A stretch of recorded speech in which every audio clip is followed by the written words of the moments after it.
Okay, you are live. Please introduce yourself. Please introduce the one, and you know the rest.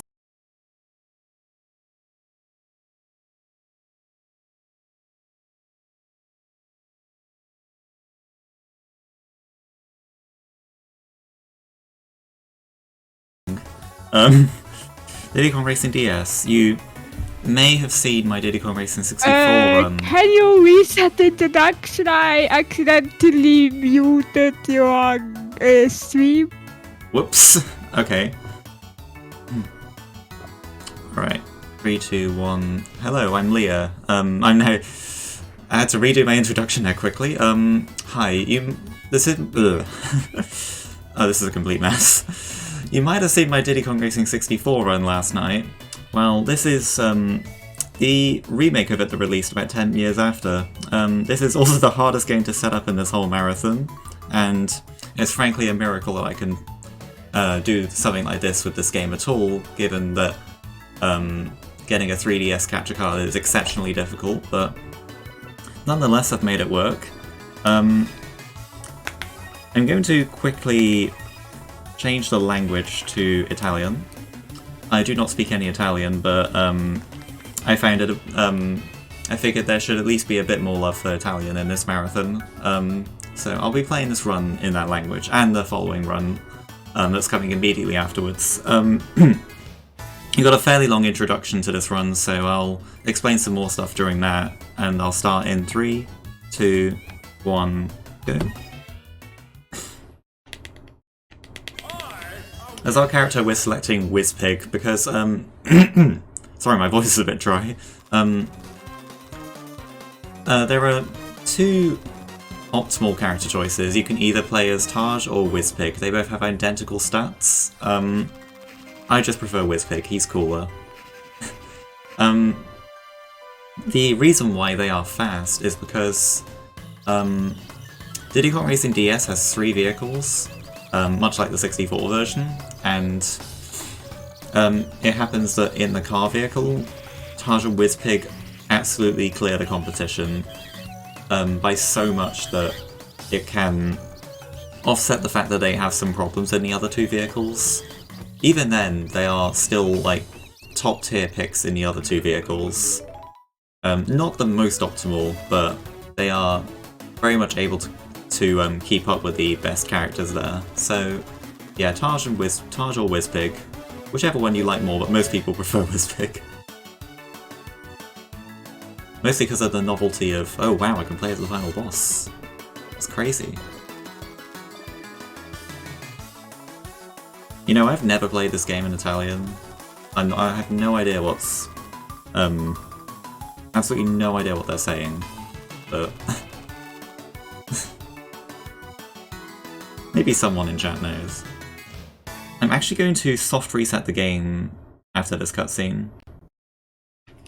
There is a second cutscene that plays, but you don't really need to watch it.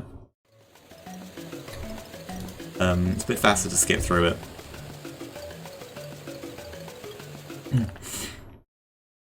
Also, very minor time save, I actually have my just main like practice file set up on my 3rd file, so I can do runs on my 1st file, which is a very tiny bit faster for menuing when resetting the game, which we do twice in this run.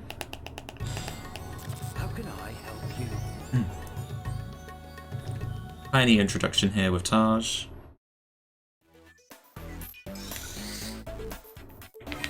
Whichever character you play as, you do get some kind of weird instances of two of the same character being around. Oh, screens. No, got to switch them. Oh well. I will switch the screens immediately after this. Already messed up. Not the best start, but that's fine.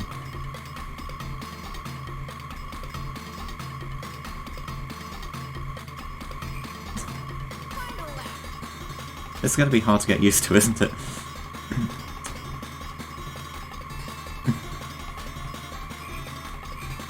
Right. There we are.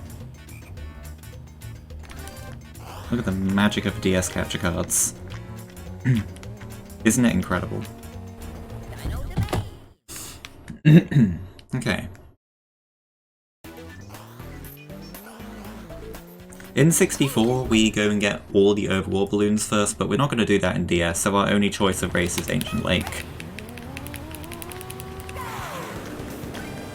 In these first few races, we need to collect 25 coins from the track. This track has the most coins, I believe. Oh my god. You have to do it so much. Right. See if I can sneak it in somewhere.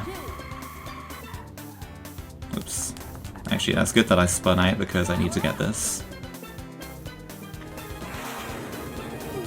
While I'm in the air there, I'm holding R so I can turn just a tiny bit to be facing a bit more to the left while I'm on the ground. Right. You can tell I'm not very used to this, switching the screens. But the run itself should be fine, definitely. But yeah, already got over half of those coins I needed from this track. I'll explain more about the drifting I'm doing in the next two tracks. There we are.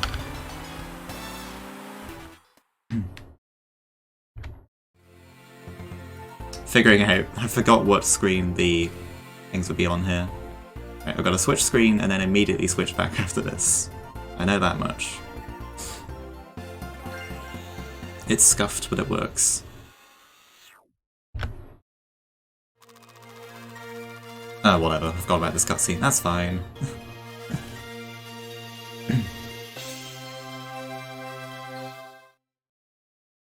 Okay, now, actually, we're on the right screen.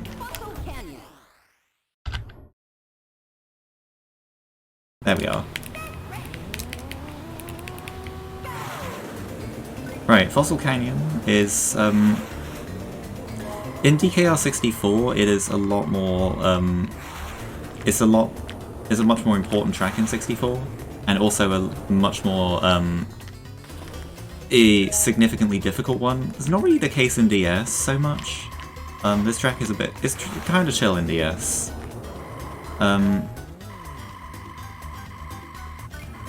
Something I am doing pretty much as often as I can in car is drifting with the B button. This is faster than just drifting normally, by quite a lot. And in fact, at full speed, you actually move faster than a zipper, generally. So, wherever possible, you really want to be initiating these drifts. And that's the entire reason why Wizpick and Taj are so good in car, because they are the only characters that can actually do these drifts, on top of having the highest non-drift speed anyway. This is a bit of a messy Fossil Canyon.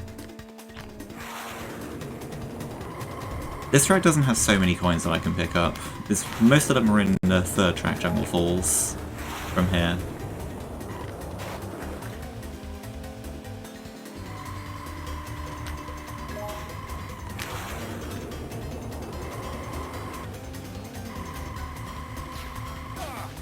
Yep, that can happen.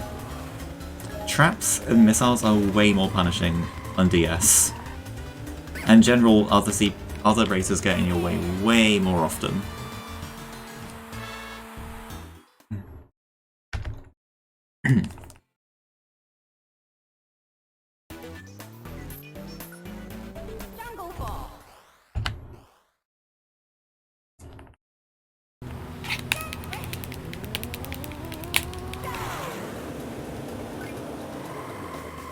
So yeah, I only need 5 more coins, there are plenty in this track.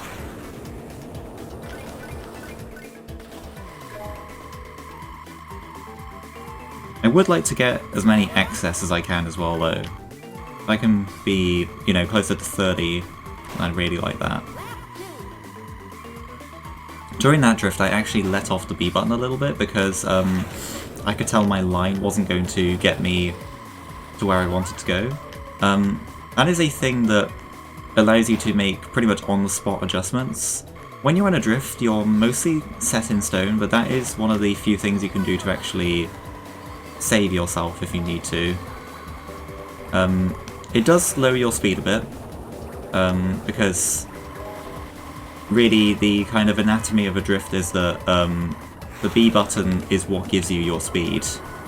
For some reason, I don't know why, but of course letting off that will make you go slower, but it can make some drifts a lot easier to handle.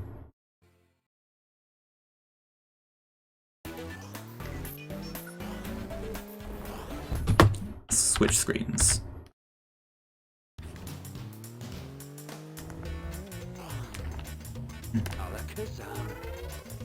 Now Taj is going to bring us into Plane Challenge. For some reason Plane Challenge is before Hover Challenge in this game. You can actually get a start boost in the Taj challenges as well by touching the A button shortly before the shortly before the countdown ends. So actually, you know, it functions much more like the N64 start boost or start boost in any other racing game. Whereas during normal races, you have to do one of three things depending on the vehicle you're in. So they're a lot more long-winded. And in DS, that tunnel I just went through is actually DS only. They added that to make Plane Challenge a little more interesting. Unfortunately, Plane is not a very interesting vehicle compared to 64. It's definitely the least. Plane is definitely the one with the biggest downgrade from 64 to DS by about the distance from the Earth to the Sun. Because we just have no barrel rolls. Which is a bit of a shame, but Plane can still be fun. Just not very much of it is shown off in this run, unfortunately. But the other two vehicles have plenty of interesting things to talk about. Yeah, for the most part, Plane is just kind of a lines challenge. I will note that Whizpig and Taj handling is considerably worse than the best handling you can get in Plane. They are tied for the highest top speed, along with the other unlockable character Drumstick with TT, but TT has by far the best handling in Plane, so he's used for all ILs and any Plane-only categories, such as a portion of the one I'm going to be running after this.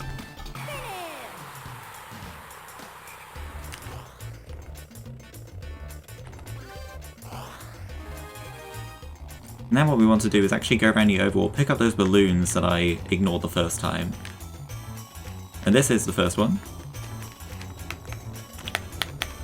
Touchscreen minigames, yeah! I'm gonna drag this balloon.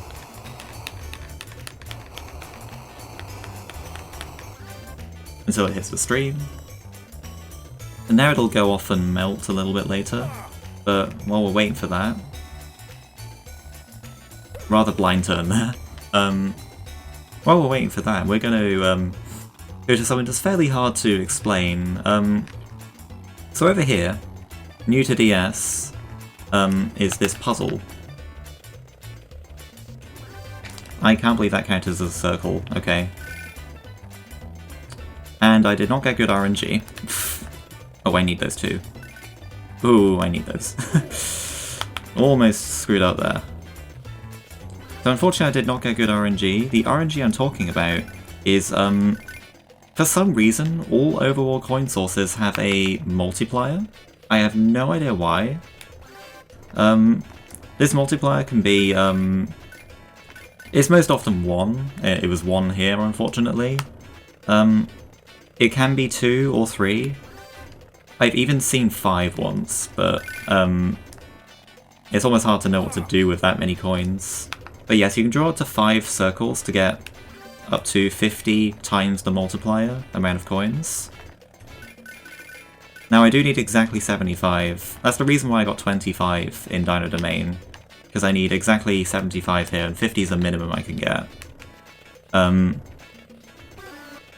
now I need to draw a balloon, which is possibly the hardest thing in this game. Second try. The real final boss is actually drawing a balloon.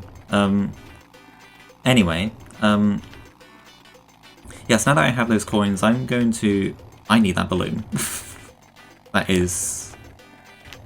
There it is. Now that I have these coins, I'm going to go into the tent. Yeah, there's a tent here now. If you're familiar with 64, they added this tent in DS. How can I do this instead of talking to Taj, because if I just talk to Taj to try and go to the wish menu, he's actually going to give me Horror Challenge right away, which I don't want. So what I'm doing here is I'm buying just a basic upgrade for all of my vehicles. This is called Race Bodywork in English. This will give me a small but noticeable speed boost for all my vehicles throughout the run. And yes, it's 25 coins apiece, so exactly 75 gets me good there. And yes, that is a rather noticeable speed boost in this challenge in particular.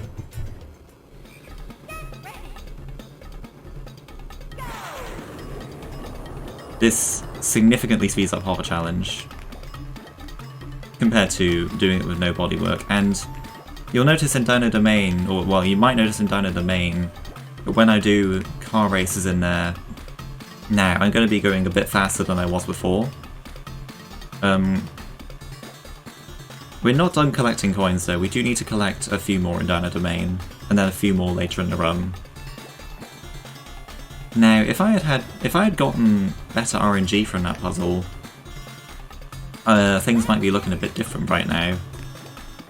For example, if I'd gotten 20 coins from that puzzle apiece, I would have, it would have been beneficial to only draw 3 circles instead of 5, because that would get me up to 60 coins, which would save some time and make my next coin requirement easier to hit. Alternatively, if I had gotten 30 coins apiece from that puzzle, I could have gotten all of these upgrades and then gotten the next upgrade I'm trying to get, which would significantly speed up the rest of Dino Domain, but it's unfortunately quite rare. For context, the world record does not actually currently get 30 coins in the puzzle. I believe it gets 20. I am the world record holder in this game, I just cannot remember what my run was like.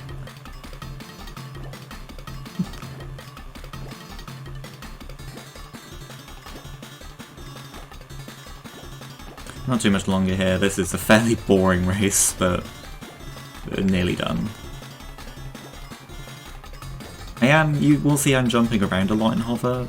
There is an explanation for that, but I'll get to it when I actually play some more Hover tracks.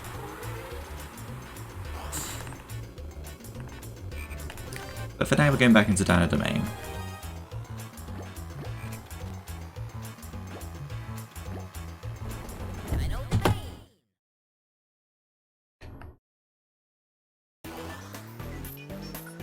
So going straight into Hot Tub Volcano. So our first actual plane track.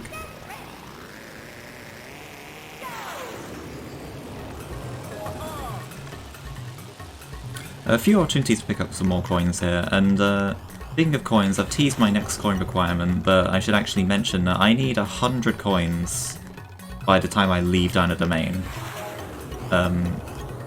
which is not always easy to hit. I really do have to go out of my way a decent bit to get some of these coins, but it will be worth it. It'll be well worth it to get these coins, as you'll see later on. And for the record, this path here, this path is actually faster than the quote-unquote shortcut that they put on the right side there. Don't let them lie to you. Ah, I tried to get that.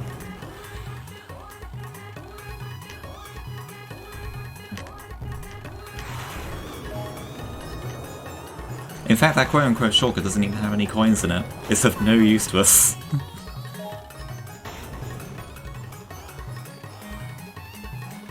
I say that. We actually will be going in that tunnel in one instance in the next run after this one. But, you know, that's not for like another 2.5 hours. Let's not get ahead of ourselves here. Yep, Leffen got in the way. We call that dinosaur Leffen. There is absolutely no lore behind that.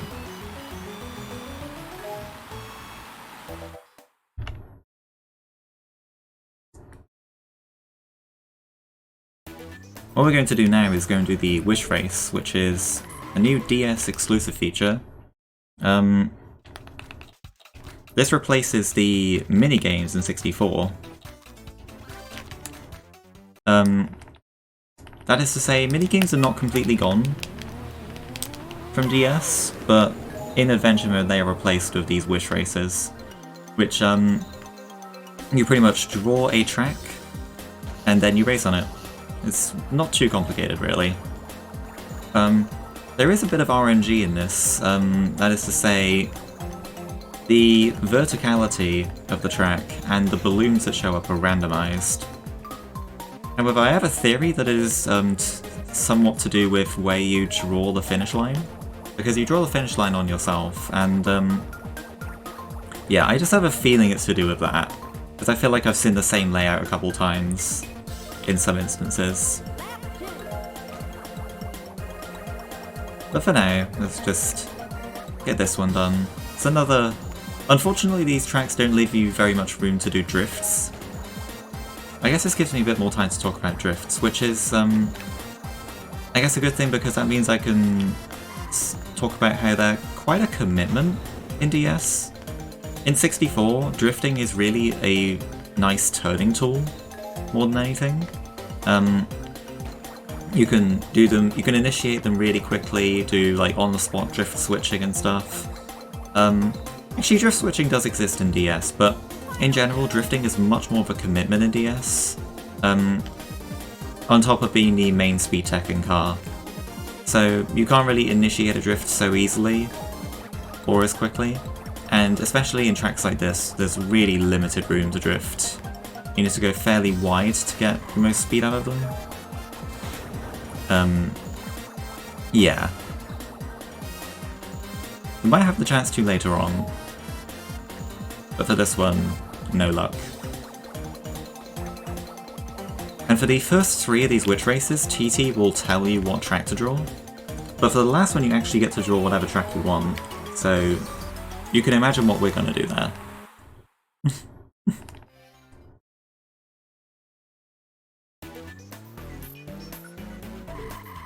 Oh, camera got stuck there. This is tricky. Unfortunately, no tricky skip like in 64. But maybe that's a blessing in disguise, because tricky skip is pretty much RNG in that game. It's this straight shot to the top.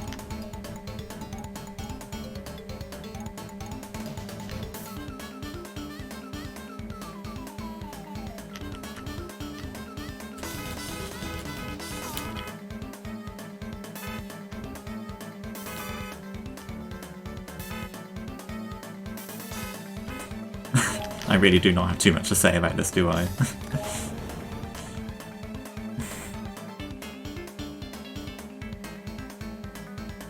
I guess I can also say that there used to be a shortcut in the middle of the mountain, but unfortunately it's gone in DS. Hills are kind of the nemesis of car in this game. In general, they can really mess you up sometimes. I realise I've got to switch the screen. Oh dear.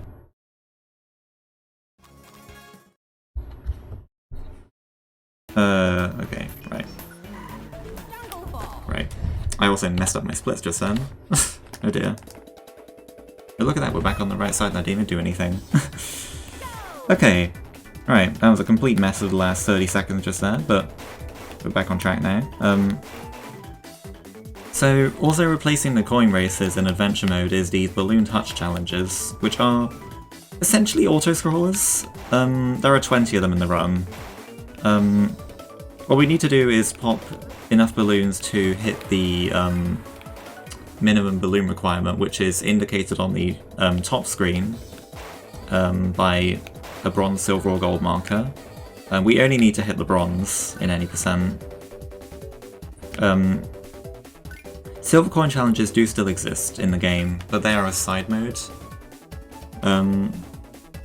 And to be honest, they're a bit more annoying than in 64, so I'm kind of glad they're not in any percent. But yes, also in these challenges we have coins to collect, so... Oh yeah, little text box pops up there. So we're actually also focusing on collecting coins here. And this is one of the best ways to get coins in any percent. This track in particular has 16 coins in the Balloon Touch challenge, so it's kind of imperative that you get all of them. Because they're meeting a fairly tight requirement. It's okay to miss a load of balloons there, because there are plenty later on. You only need to pop 25 balloons to get bronze in the first couple areas, first couple tracks. And there are 50 in total. You always need to pop 50 to get gold, but we never need gold. If you do get all of the gold ranks on the Balloon Touch challenges, you actually unlock the silver coin challenges for the DS exclusive tracks in the side mode. But again, I mean, you're not missing out on too much if you don't do that.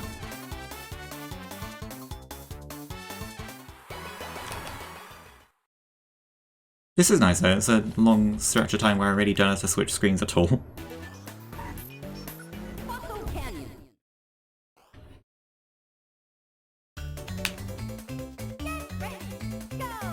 This one also has 15 coins, so it's also a pretty important one to get all of the coins in. I guess during these I could give some more background on other aspects of this game. So this was like my first speed game pretty much. This category in particular was my first category I ever ran. That was back in mid-2019. I've been kind of on and off in this game for a long time. But you know, it's still important. I am number 1 in most leaderboards for this game.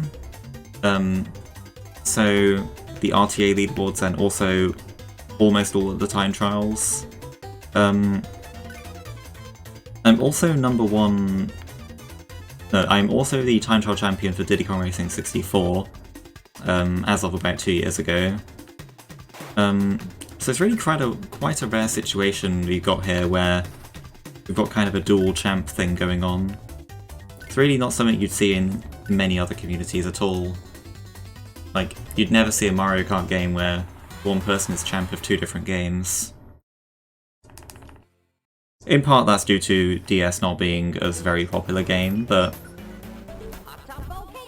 I mean, I've definitely put in a lot of work still to get there.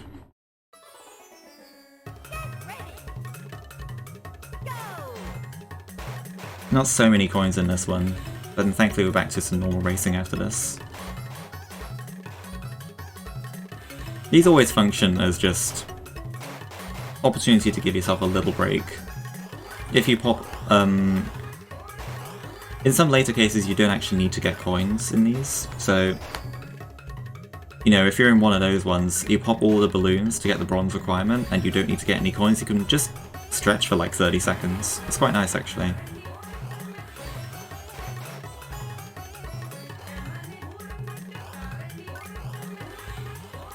These Diddy Kong pictures on the side, you can actually customize them to show whatever you want. I have never bothered to do that, but you can really make them show anything.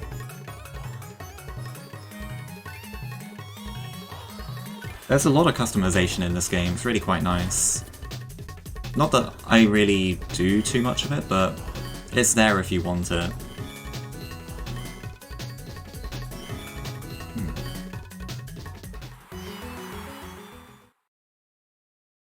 Right, and we're back up to Tricky now. And this race is pretty much identical to the first one. Screen switch. I learned.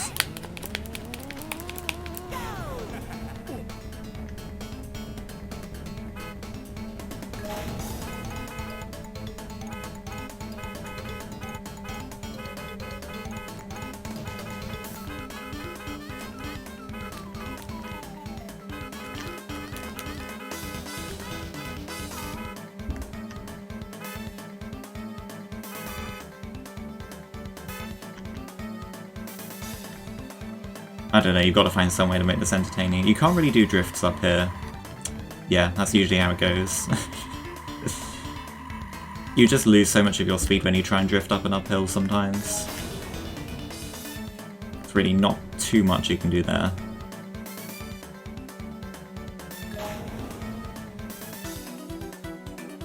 I feel like the physics might be slightly different in boss races compared to normal races, but I don't really know how.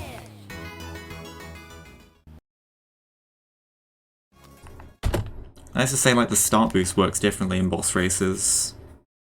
For some reason. It's a bit weaker, and it feels like drifts aren't as strong. If they even work at all. I mean, they should work, obviously, but it feels like they're not so strong. Now back to some actual racing against other racers. We are in the trophy race. Oh, whoa, okay. Nearly got shot there. We are in the trophy race, we're down to the main now. And we also get to have a peek at our coin count. And you'll notice oh, whoa. Forgot how far you swing out when you have only race wally work. I need 100 coins by the end of this trophy race. It's a fairly tight requirement to hit. I'm going to be getting really every coin I can get. Nice.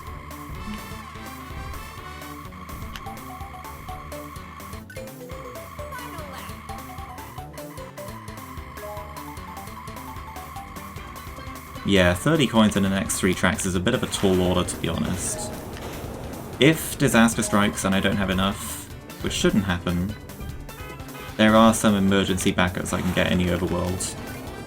But hopefully I shouldn't have to do that.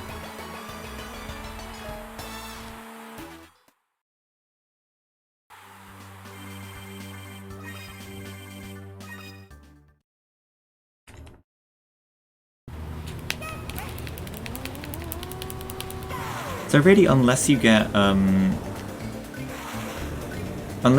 30 coins from the puzzle, you really never get to see these Dino Domain tracks at full speed in any percent.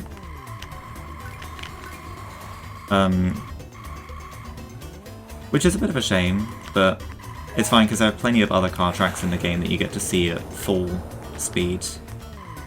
Whoa. That's an example of what happens when you don't start up a drift correctly. I kind of just spun out of control. Wow, that really accomplished nothing, okay. I messed up so much that lap. Alright, let's not do that this time.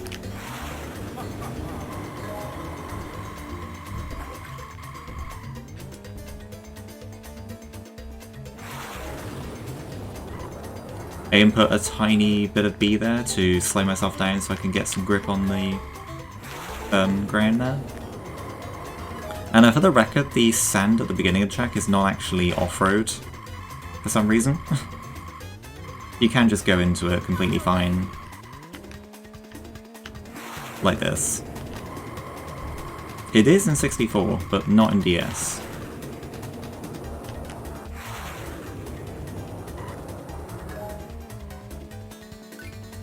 Alright, 80 coins. I think we should be good enough. This track never has too many, really. Oh no. I saw that in the corner of my eye there. Another rather sloppy Fossil Canyon. Hit the first one.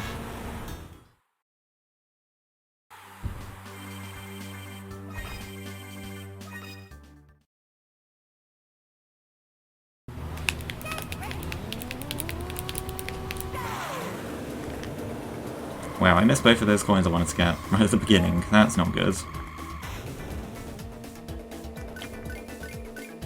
Yes, this track has a decent amount that we will try to get. Including a couple here through this long route. Just for safety. I've got these 2 by the finish line. Well, 1, because one of them got stolen. And that leaves us with 9 to get in Hot Top Volcano, which is just really cutting it close. Much closer than I would like.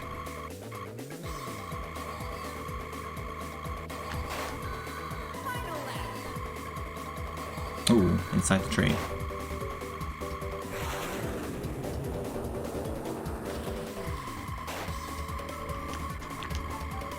Oh yeah, minor thing. When you have a balloon in DS, it doesn't actually get overwritten by any other balloons, unlike in 64. You're also able to just cancel balloons if you want. By pressing the Y button, you can just get rid of whatever you have.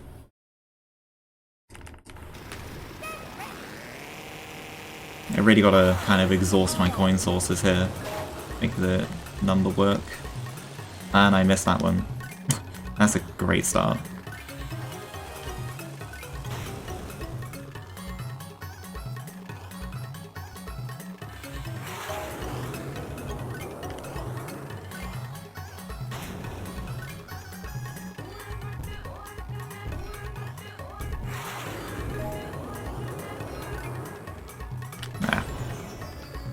Almost there.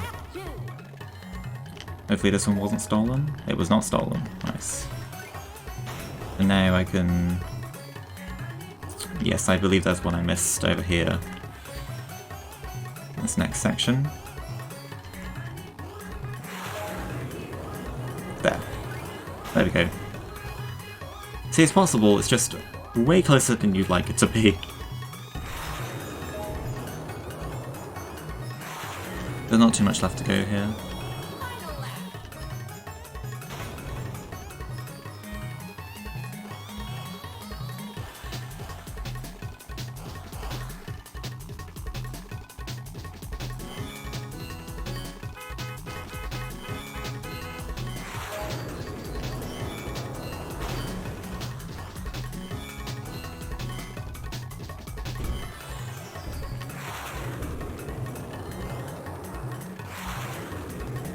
Okay, that is that domain trophy done.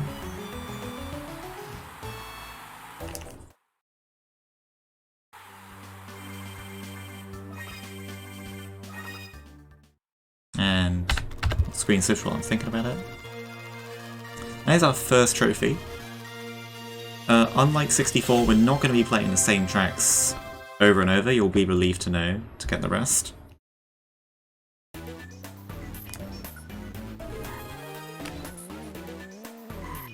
Ah, E.T. He puts you to complete...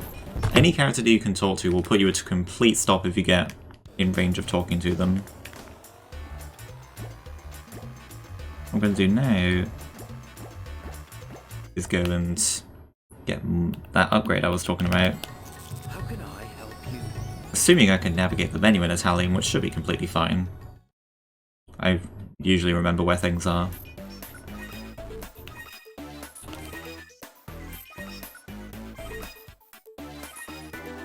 Alright, so this is Air B, which is, for all vehicles, it is the best speed upgrade. It gives us this fancy nozzle on the back of our car.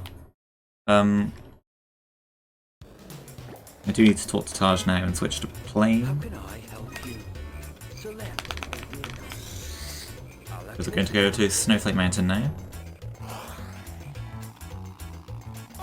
And I smacked her into the tent. Wonderful.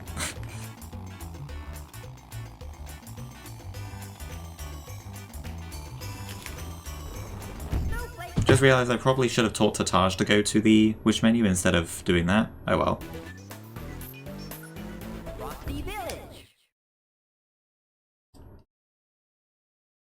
Alright, now we finally get to see... Screen. There we go. We finally get to see full speed car. I had to release B a lot there because my line was way too tight. Yes, we finally get to see car at full speed. And it's wonderful. This is much more natural, much more what I'm used to after playing time trials for so long. Because you do actually get to keep these upgrades into time trials, which is nice. There's a strat here that requires letting off the B button a little bit.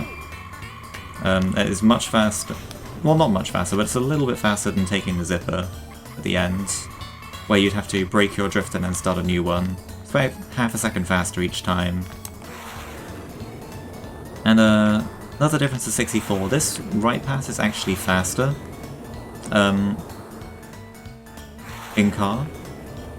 I guess it's faster in 64 too, but only in a very niche situation in one shortcut category.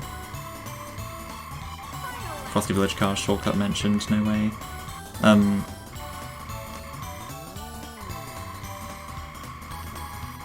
Yeah. This is a really fun car track, one of my favourites, I think.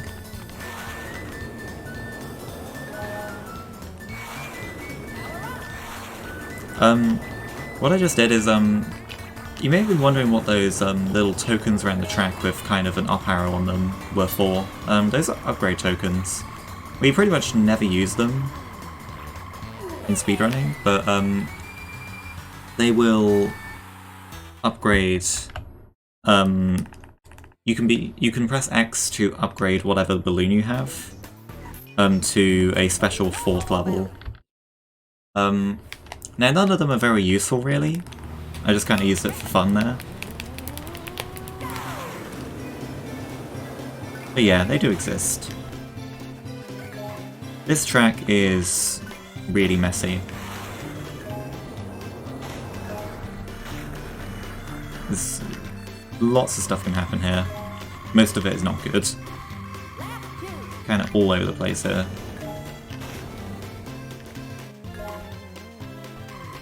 That section in particular, leaving that tunnel there. It's a wide range of grips you can get on the ground there. You really want full grip on the ground, but you don't always get that. But I do everything in my power to try and ensure it. Oh god, that is really unlucky. Literally nothing I could have done there, that's just really unlucky. CPUs are brutal in this game sometimes. It would help to have the tap the touchscreen so I can see what items they have, but trying to race while doing that can be difficult. And if you hit an oil slick like I did, it doesn't just mess you up for a couple seconds, it actually screws up your turning for the next couple seconds. Which really makes things weird.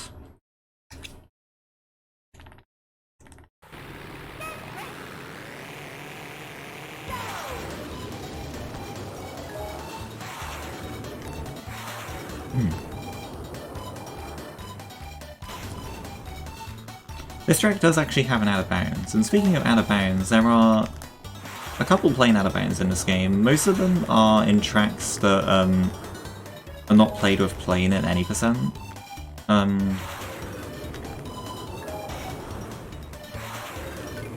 But there are a couple that you could theoretically do in any percent, however they all take a long time to set up and don't really save very much. The only one that saves a significant amount of time happens to be more than 2 hours into the run. So, no thanks. And also the most difficult, I should mention. So at the moment, World Record does not do any out of bounds, and it probably won't for quite a while. They're just too inconsistent, really, to be worth it. There's plenty of time that can still be saved via just driving better. And also getting better luck. But yeah, with race body work, a pretty decent time for this track would be like a low 133. Something I am being careful to do is spacing out my boosts, so... oops. There's really only one boost speed in this game, so all the zippers and balloons do is just toggle whether you are in that boost state or not, so you really want to spread it out a lot and try and force yourself to be in boost state as long as possible each time.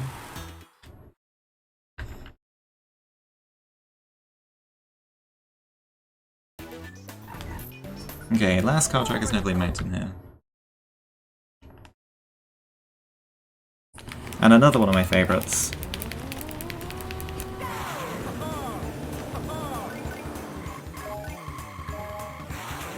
This is a fairly difficult car track, but I really like it.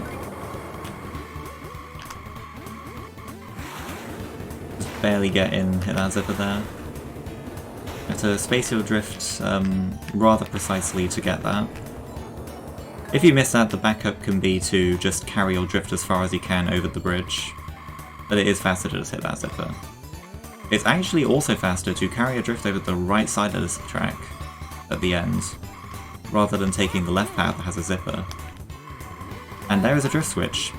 It's one of the very few places you can do a drift switch in this game, and it's very fun to do. Unfortunately I hit the wall where I lost a lot of my speed. If I were to try and describe the inputs for a drift switch, I would struggle. It is very much down to feel. Like, I know I can get a perfect drift switch, like, pretty much 100% of the time. If I were to try and describe it, I would really have a hard time, because I don't actually know what I'm doing, I don't think. Really, starting a drift is so feel-based in this game. You really just have to have starting drifts completely down before you can go for drift switch, before you can go for clean drift switches. But if you do them cleanly, they are the most fun bit of movement, I'd say, in this game, at least in car. And this should still be a pretty decent Walrus code, despite that bonk at the beginning of lap 2. This balloon's kinda useless on lap 3. On 49? On 49! Nice. That's a very good time. If I get a 149 in an 80% run, I'm feeling pretty good about myself. I've just realised I forgot to get the key in Snowball Valley. Whoops.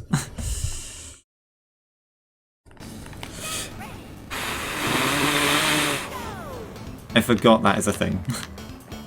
But yes, I just realised I forgot to get the key for this area in Snowball Valley, so I will have to go back and get that afterwards. And on my end, I'm gonna have to skip like 3 splits. Oh well.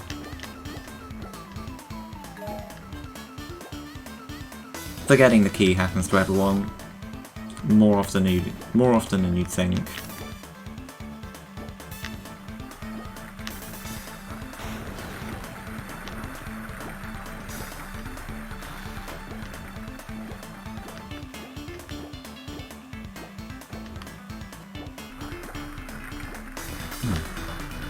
But yeah, not too much going on in this race. This kind of shows that the main gist of what we're doing in Hover, which is just hopping to build speed on downhills and also maintain any speed that we build up. I need to swing again. I need to skip like 3 splits on my end. So there's now a higher requirement before you can get the bronze rank. In this case it's 38 I need. No, not 38, 28 to get bronze. Which is, I mean, barely any different, but in the later areas you do need up to 40 to get bronze.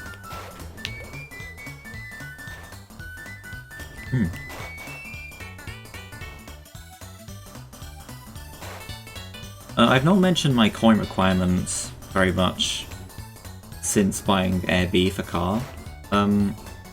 I am actually trying to hit 100 coins again, but there's so much leniency in getting 100 coins. Okay, so I'm trying to get those coins by the end of the next world after this one, and there's so much time to do that that I'm really not worrying about getting coins at all. I should be picking up like 1 or 2 during these balloon touch challenges, but I really don't even need to try very hard to hit it.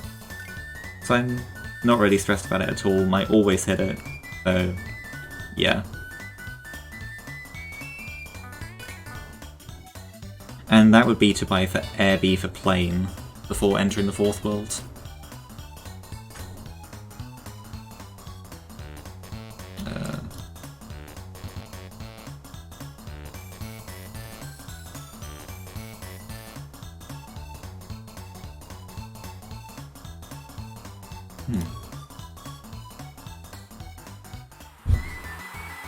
Yeah, I don't really need to switch screen for a little while. And I don't have to split for a little while either, so I'm just chilling out for the next, like, 6 minutes or something.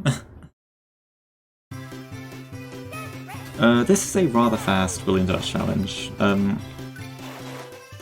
generally the faster balloon touch challenges, or I guess better explained is the shorter a track is, the harder the balloon touch challenge usually is. And in this case, It's one of the hardest ones. If you're going for 100% gold on all Balloon Touch challenges, this one is definitely going to cause you some problems. And you actually need to pop 35 here to get bronze. But yeah, you know, being a short track, it just concentrates all the balloons into one area pretty much. Can be a bit of a problem.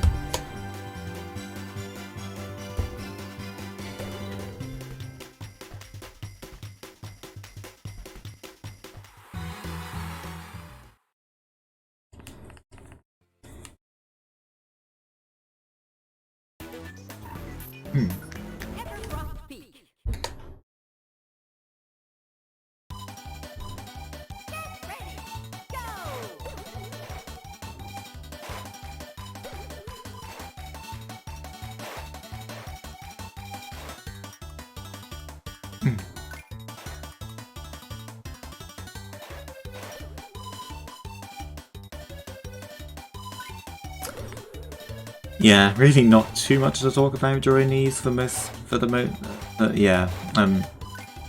part.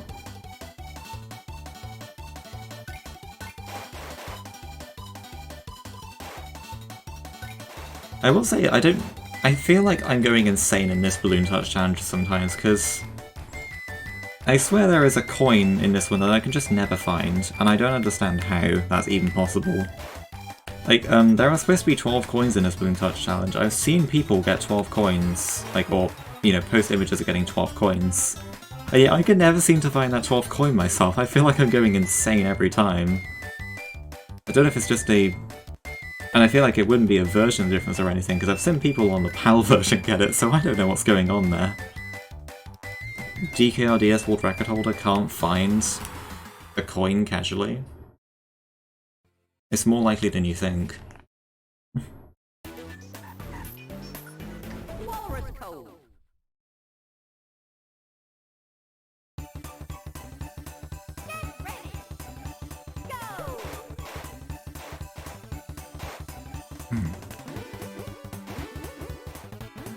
We spend forever on the loop in this one, so you can actually just collect most of the things from the next section right here.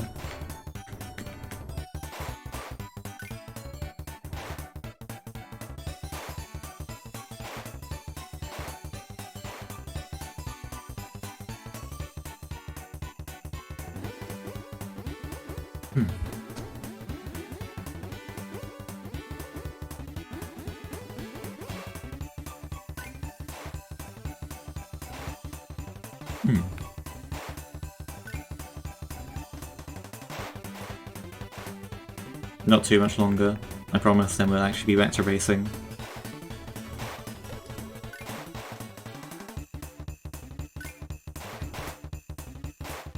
Ooh, nice, I can stretch for a bit.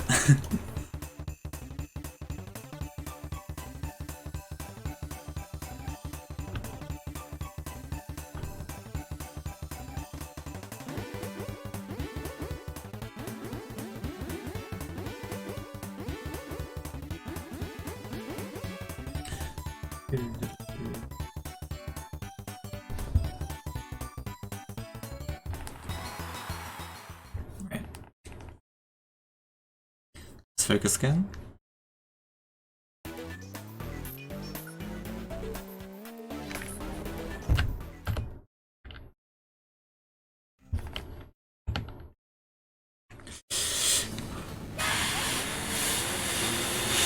Oh. Yes, I am blowing into the microphone. That is what you need to do off star boosts. Let me just say that the microphone on the new 3DS XL, which is what I'm using, is not very good. I don't know why, it just does not work. Like, more often than it should, it just does not work.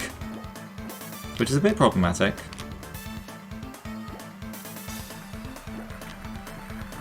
Granted, this is like the only game I run that actually uses the microphone. They really wanted to get the most out of the DS features in this game. And I guess they succeeded. I could probably explain more about other physics and what I'm doing when I get to a track that better shows them off. This one doesn't show them off very well, aside from hopping to do maintain speed and stuff. Maintain/build speed.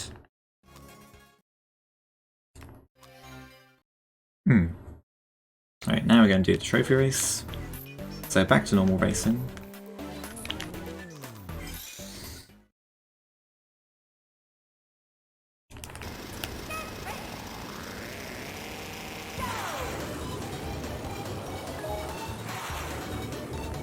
Pretty much the same story as before with this one. We have the same upgrades as we did the first race. The upgrade we had in the first race was the same as the upgrade we're using right now, unlike Dino Domain. So yeah, not too much is different here. The CPUs do get a little bit stronger in trophy races, but it's not by a noticeable amount really in speedrun. We just go so fast that we lap them anyway.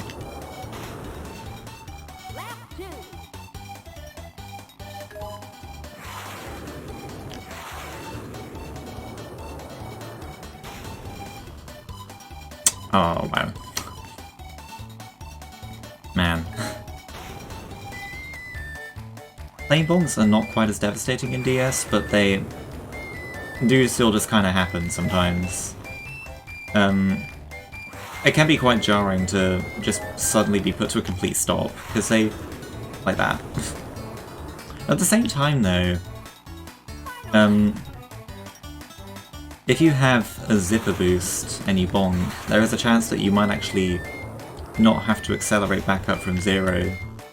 Because the zipper boost might actually last long enough to boost you even after you've come out of your bonk animation. Which is really odd. Not something that's in 64. Not by any means.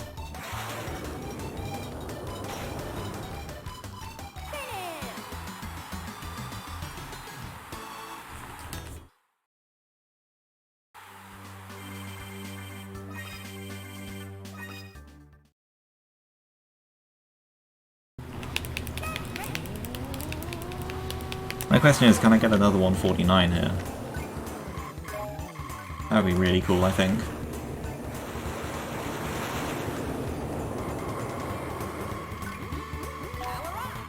I guess I can use this opportunity to explain more about what exactly you're looking for in a drift. So you really want to give yourself a lot of space when you're starting a drift. I forgot to use my balloons, oh dear. That's fine, I can use them later. Give yourself a lot of space when you're starting a drift. And the most important thing to set up is your angle. Oh dear. Ideally you want to be kind of this angle, pretty much completely sideways, although not by too much. And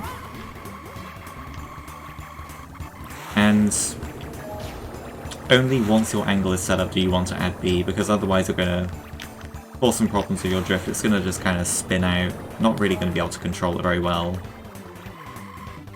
And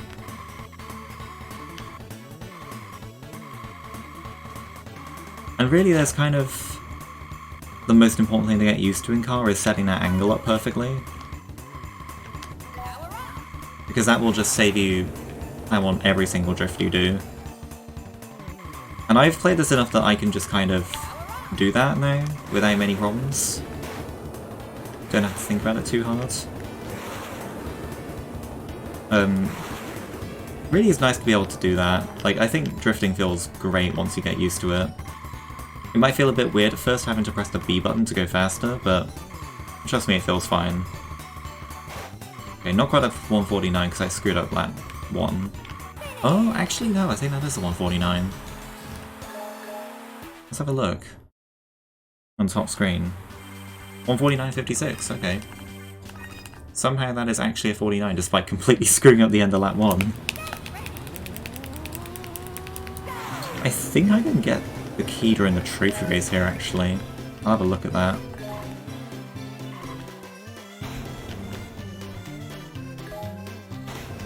So because I messed up and didn't get the key the first time, I'll have a look to see if I can do it during the trophy race. I should be able to. Not something I've ever really had to experiment with because usually I just remember it. Yep, it's there. Oh dear, getting caught. That's fine. Normally what you'd have to do if you miss that would be to actually wait until you've beaten the second boss of the area and then go back to the track normally, because for some reason you can't actually replay the track until you beat the second boss of an area, which is kind of weird, I'm not gonna lie. It's not that much of a deal, I guess, because I don't think the bosses in this game are very difficult compared to 64. But yeah.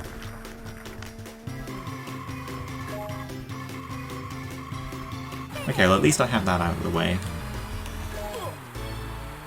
I think that actually means I can... Actually no, I'm not going to make things weird. I was gonna... I was going to redo one of my splits on my end, but I don't think I'm going to bother. It's going to make things too weird. Rogue missile.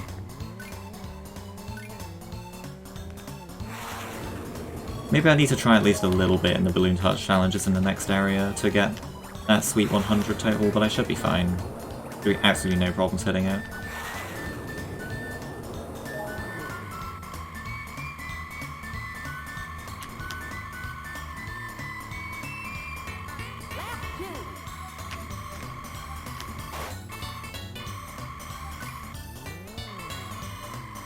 Oh dear.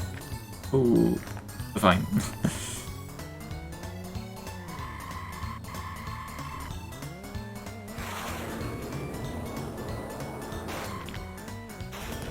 Very messy Frosty Village.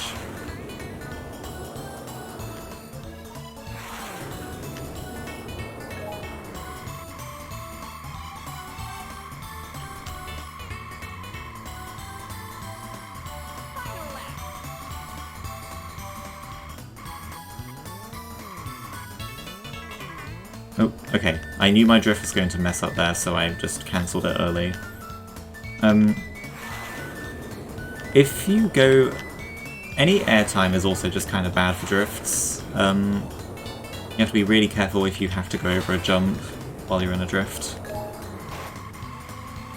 Ooh, I saved myself there by letting off B a little bit. And of course I'd go immediately into an oil slick, but yeah. Thankfully, the second oil slick that TipTut just put down, I was in invincibility frames, so it did not affect me. Right. This is what we call walking the dog, because we're going to get 2 cutscenes in a row here. Enough time to, you know, do your taxes, walk the dog, whatever you might be doing. Make a cup of tea.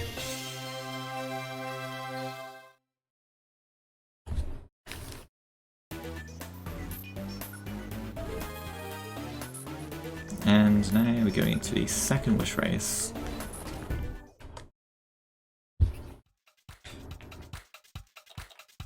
So TT still telling us what track to draw. Drawing the finish line on can be a bit weird sometimes. A lot of the touchscreen stuff in this game, you just kind of have to get a feel for it. TT has got a missile. I'm going to be careful. Do not want to be shot here. Thankfully, TT is very slow. Like, okay, well, every character is slow compared to Wizpick and Tajankar, thankfully, so no problem staying ahead of him. We're probably going to lap him. You can get a cheeky drift out in some areas, depending on the track layout.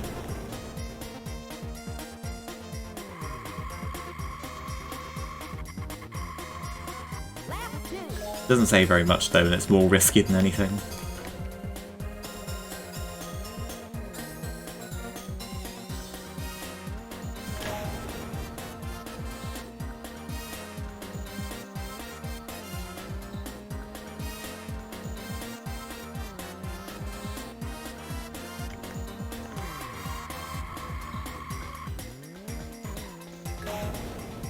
Ooh, big jump.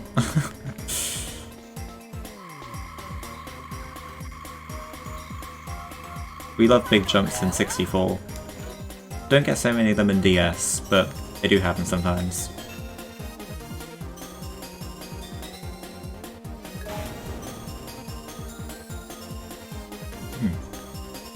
This will be a bit faster than the first Wish race we did in Dino Domain, but just because we have the car upgrade now.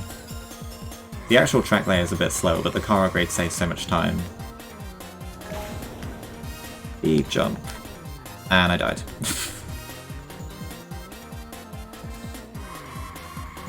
Can hold this one to the finish line.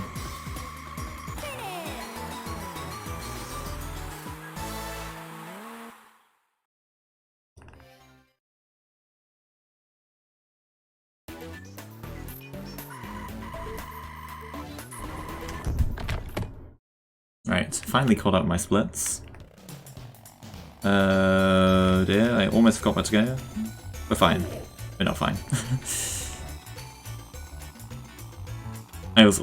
You can tell I've not played this category very much recently because I was almost expecting another Taj challenge there when, you know, it's not going to be the case. At least not until after we finish this world. But yes, now welcome to Sherbet Island, which is, yep, the third world for this game.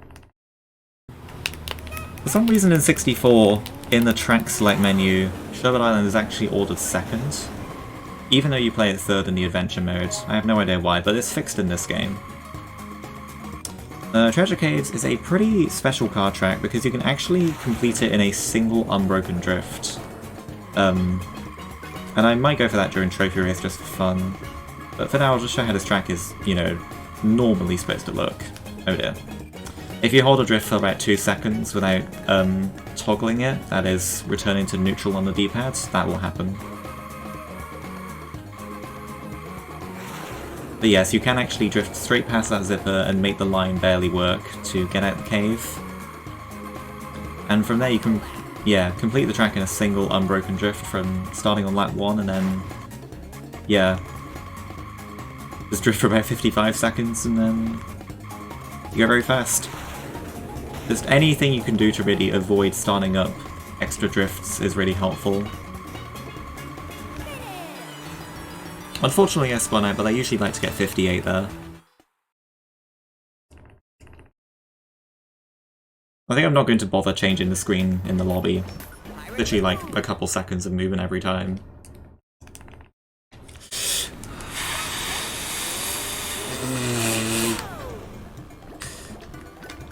You're gonna have to get used to that sounding really stupid every time.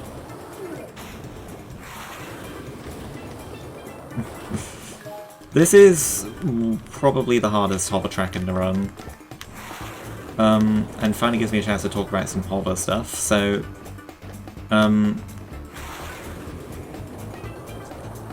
pretty much, I'm hopping to try and maintain speed from boosts, as it will decay whenever I'm touching the ground / water. And also I use hopping as a turning tool, because if you turn at all while you're not in a boost and on the ground or in the water, you'll kind of spin out of control for the most part. Sometimes you need to do it for various reasons, but yeah, it's ultimately you prefer not to do it. And this is a really difficult hover track because of turns like this, and also the fact that this is a wavy track, so it's got a load of waves going on, which means that you need to be quite good with your hops to actually stay above the water and not have your hops completely swallowed. But hey, 113, that's not bad. 113 is pretty solid there. Especially considering I'm using race bodywork. Without race bodywork you can get down to like... well, right, yeah. With Air B you can get down to like a 108 or so, but that's fine.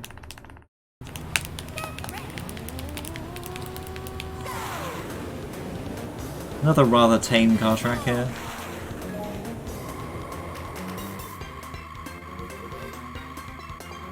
You can start that drift right at the beginning there. You're supposed to start it a little bit later, but if you start it early you can save a tiny bit more time. Only for lap 1, because on laps 2 and 3 we do something else.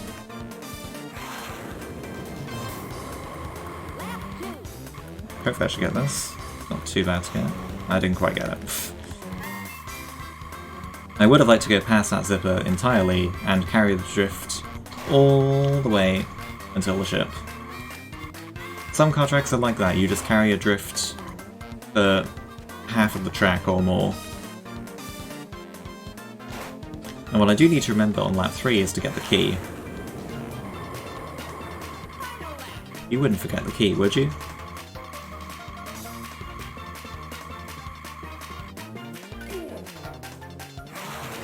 Oh, wait. This is a really annoying key to get, as you can probably tell. You know, the ability to remember your keys in real life is always better than the ability to remember it in DKR. It's true. Proven by many people. This ship is quite a weird section to handle in general.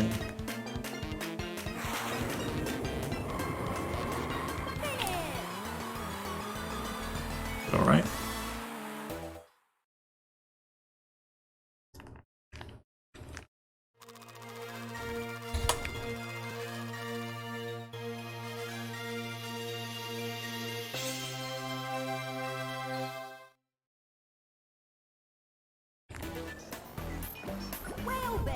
So this is probably my favourite track in Sherbet Islands.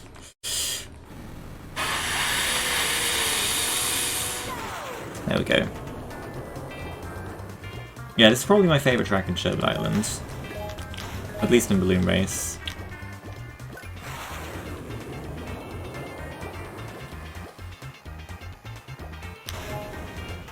I don't know, this one's just really fun.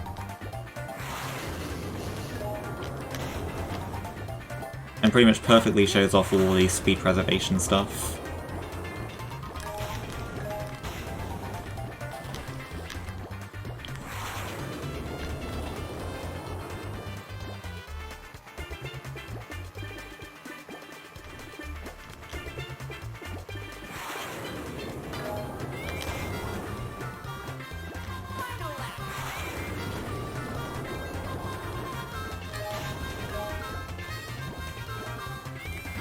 I'm going to preserve this balloon because the third one usually gets stolen on lap 3.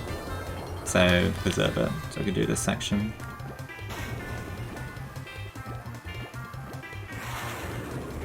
Ah, it's not, still a 109. As long as you get a 109, you're pretty much fine there.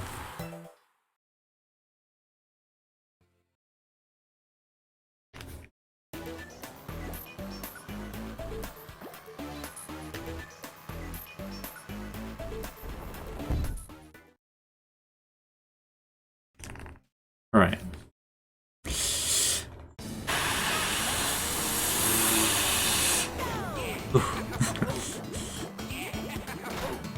Yeah, unfortunately another fairly basic boss race. There's really no speed preservation to talk about here. It's not faster to take any of the blue balloons. He doesn't say alcohol in this game. He does in 64, not in DS. They toned it down.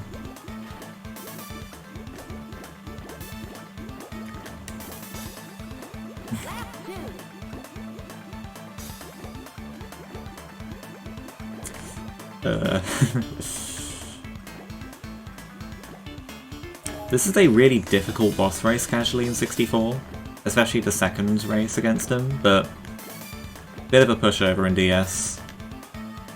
That's kind of the theme with a lot of the bosses here. Except the final one, actually. Final one can be quite difficult in DS, but most of them are quite simple.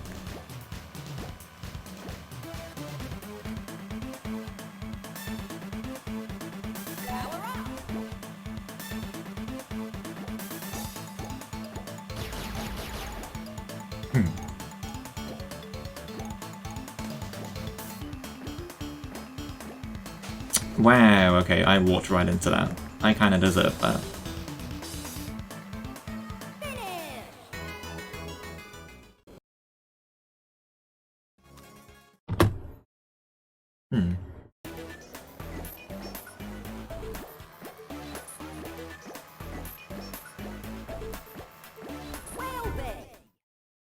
And now for the Balloon Touch challenges again.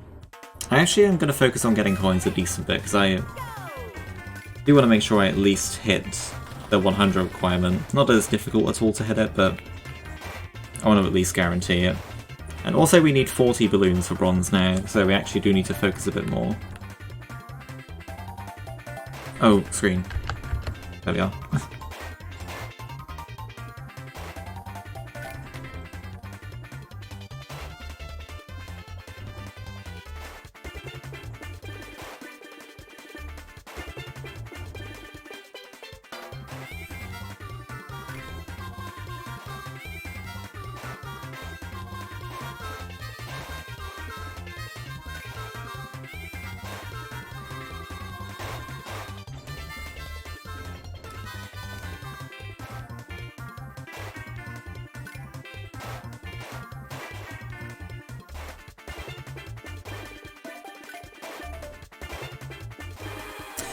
Ooh, time to stretch for a little bit. Like 10 seconds. If even.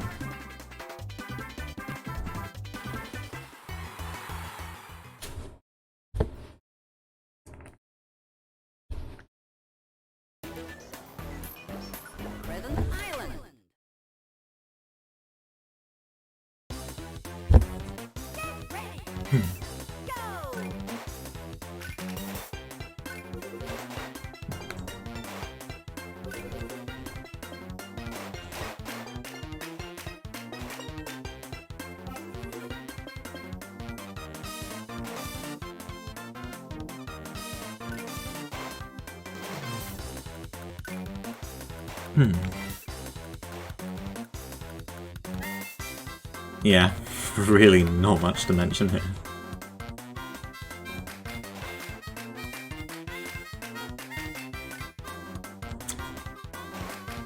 This track has a really janky shortcut in 64.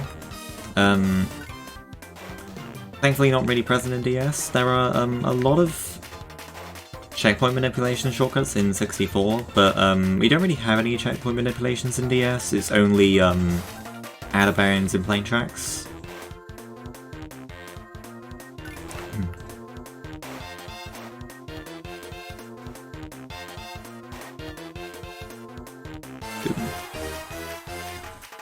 Whee. Let's check how many coins I have after this.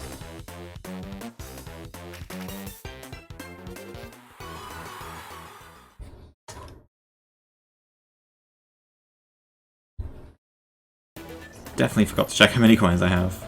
That's fine. I'll probably be completely fine.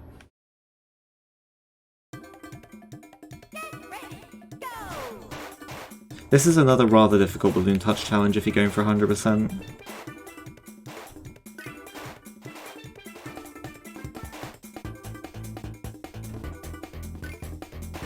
Of note is that they changed the rock formation here from 64 to just be part of a castle wall. Which is not really a change I pay much attention to, but yeah, a lot of the tracks there are a lot of minor changes to tracks visually that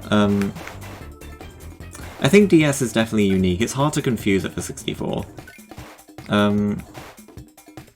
Being a speedrunner of both games, I very rarely, if ever, confuse the two in terms of speed tech and stuff.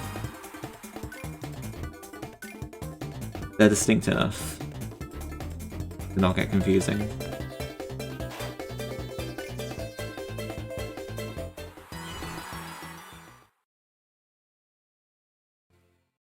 Yeah, 89 coins. Really don't even need to try. I think this is the single hardest balloon touch challenge to get a perfect score on. Both, if you're trying to get both balloons and order coins, then I think this is the hardest one. Of note actually is that in the Adventure 2 mode, which is unlocked by beating the first adventure, the balloon touch challenge is actually run very slightly faster for some reason. Right, maybe 10% faster or so? I don't know why, but that makes stuff like this even more difficult.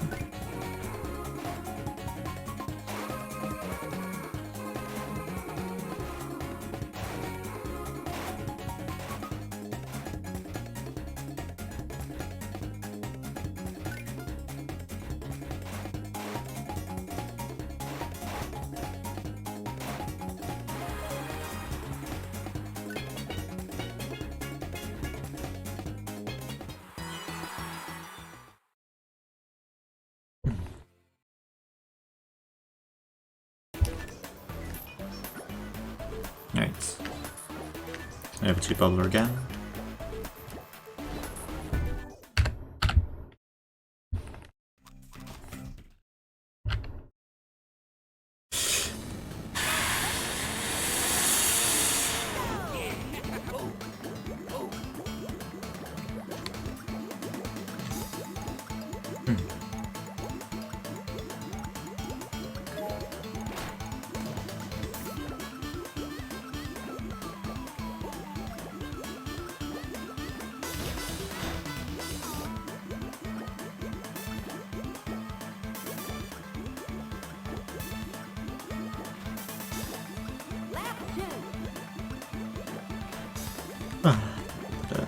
Really the only difference with this one in DS is that he'll drop both bubbles and mines.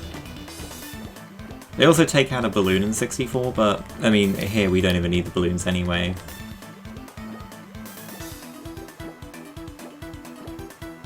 Oh yeah, I've got to be careful to not repeat my mistake from the first one.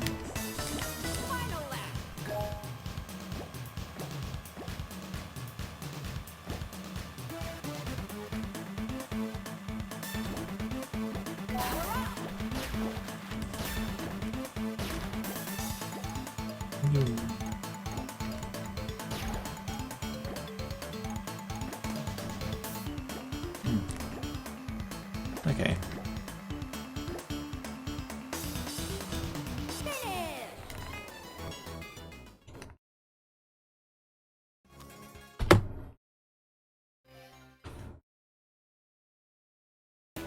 Actually going to do the wish race now because it's just faster in map movement. This is the longest wish race.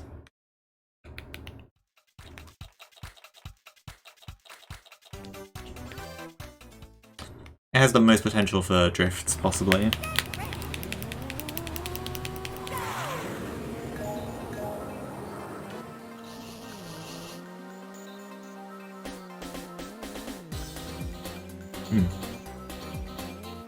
And this is the last one where we are told what layout to draw. I guess of note is when I'm coming off a drift, I am quite particular in the way I do it. You really want to release R before you release B when you're coming off a drift.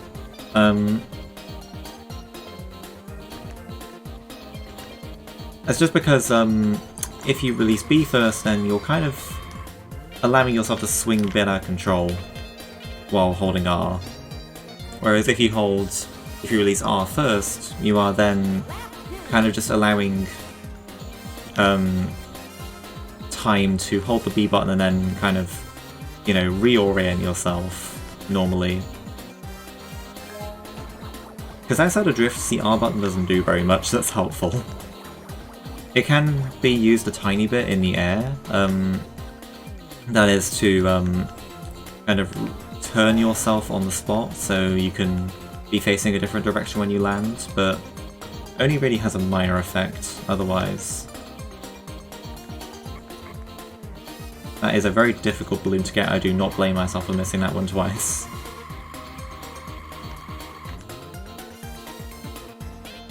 Yeah, usually this last wish race that we're forced to draw, that TT tells us to draw the layout for, is usually a bit messy. The layout can get quite weird sometimes. Especially with all the verticality being random. My drift is probably not saving me any time.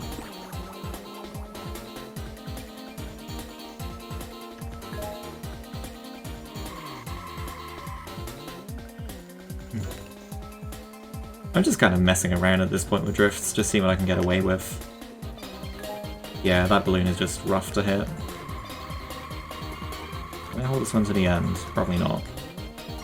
Nope, definitely not.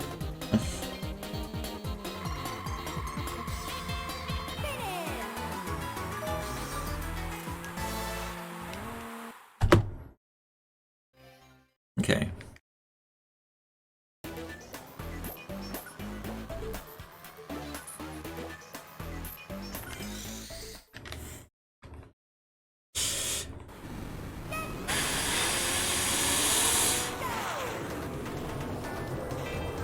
So, same story as before. Not worried about coins one bit.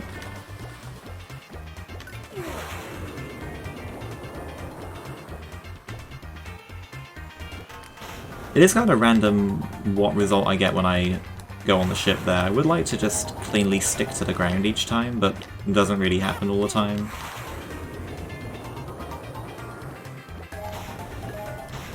Ah.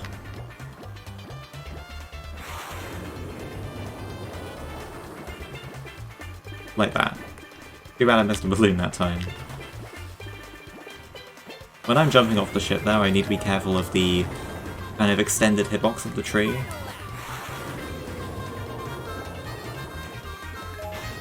Nice thing about trophy races is that these guys are usually not in the way on lap 3 so much.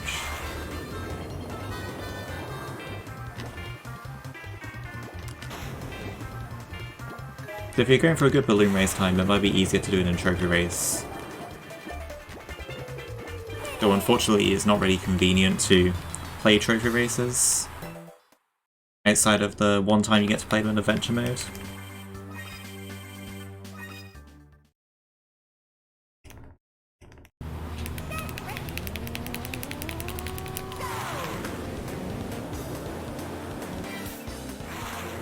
I never mentioned that I'm actually releasing the A button when touching zippers. That's such a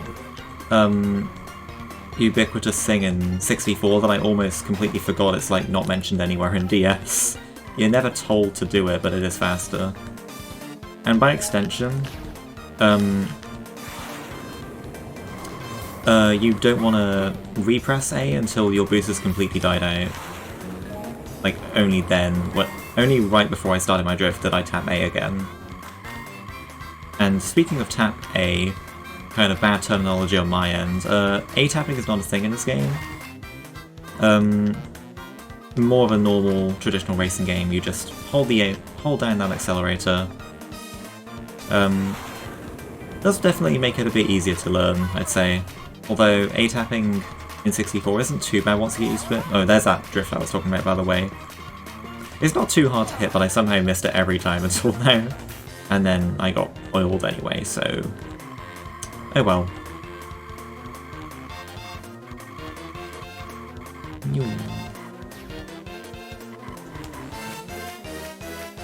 This drift doesn't save any time, but it looks funny. This way, do you think it would save time, but it actually doesn't?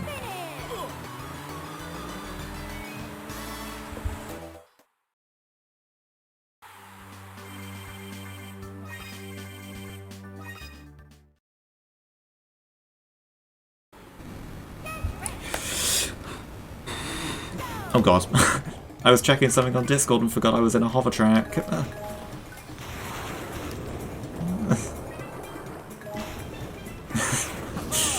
That's what I get for trying to have downtime in a speedrun.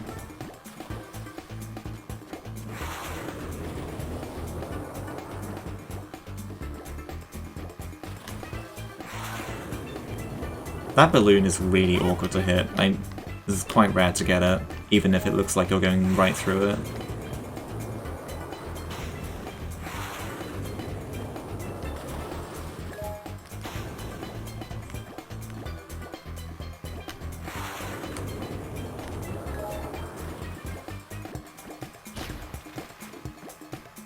You know, all the downtime I get in this game, I don't think it's quite convenient for me to type out, like, a Discord message in the time I have.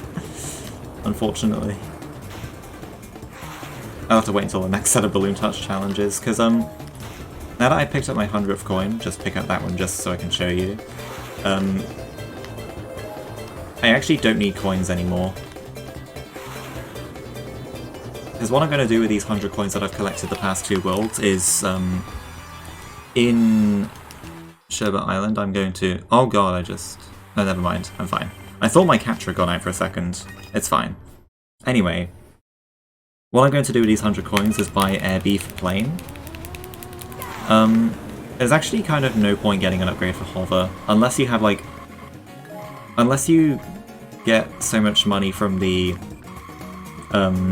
sand puzzle that you're absolutely loaded. Like, there's really no point in getting an upgrade for Hover. And even then, I feel like the Hover upgrade doesn't save very much time, so it might even just not be worth it at all. Definitely worth it in ILs, obviously, because a small speed boost does help, but it doesn't do very much otherwise. I was really trying to go for one drift there and I completely failed. Let's see if I can get the line on lap 3. Ultimo giro. Ah, bonk.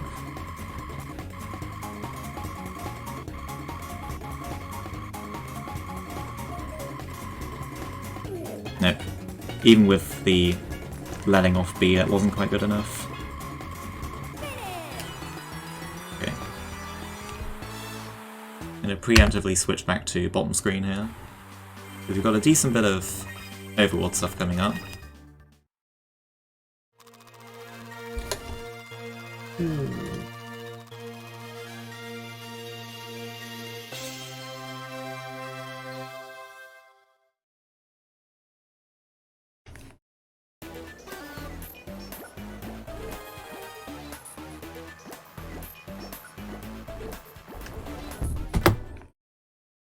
Alright. I'm not going to be able to commentate much during this one. You can probably hear why once I start it.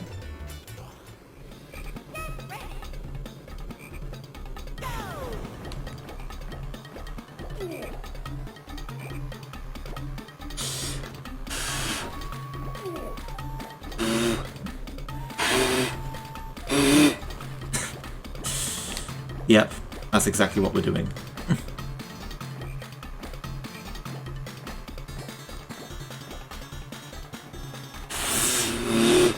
Damn it, I missed it.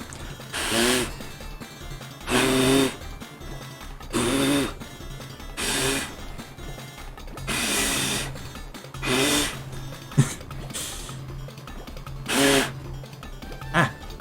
No, I need that, I need that, I need that. I need that. It's the third time now. Oh, okay. You can finish that in less than 30 seconds, ideally, but I did not do that. Okay. Catch my breath a little bit. Do not talk to Taj, go inside the tent. Same reason why we didn't want to talk to him when we were about to be offered hard challenge, because we're going to be offered the 5th and final challenge if we just talk to him, but we want the plane upgrade for that.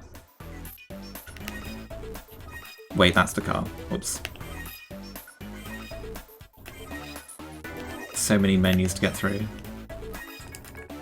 But yeah, we don't need coins anymore. You can, but for the record, you can get Air A or Air B. They both have the same effect. I just think Air B looks better on the vehicle. Alright, welcome to the Token Tussle, which is the biggest, the second biggest RNG point in the run, I'd say. So, we need to collect 10 tokens from around the island before Taj does. And these tokens could be anywhere. Well, okay, well, of course, there are a number of preset locations for them to be in, but they can be in any of those locations. So if you're lucky, you will get a load of tokens that are right next to each other. I've been pretty lucky so far. But if you're not lucky, then, well, they won't. Oh, I missed it. Wait, he's... Oh, he's a fool. No, I'm a fool. Oh well. Sometimes if you know you're not going to get a token, it's better to just return to the center here. Just so you can possibly be closer to the next token that might spawn. Okay, this has been good RNG. Oh, it's really hard to slow down sometimes. This is insane RNG, okay. It's too bad that this run's not amazing, really. This is quite strong token RNG. But yeah, and you really just kind of have to... Once you play this enough, you can just learn where the arrows are pointing, get really used to it. But yeah, that was a fast token tussle.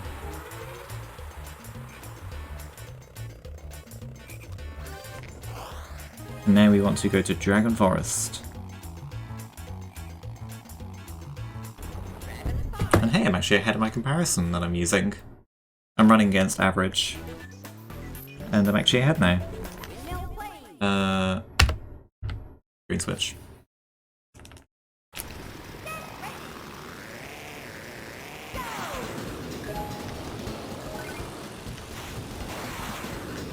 So this is one of the longest tracks in the run. You can get just barely under 2 minutes here with Whizpig. But I'm probably not going to get that. Sub 2 is very hard on this track with Whizpig. Even with TT it's a bit rough. There is an out of bounds in this track that is pretty much TAS only. It's also only doable in Balloon Race. We can't do it in Time Trials because we need a blue balloon to do it. Okay, actually got a 39 first lap.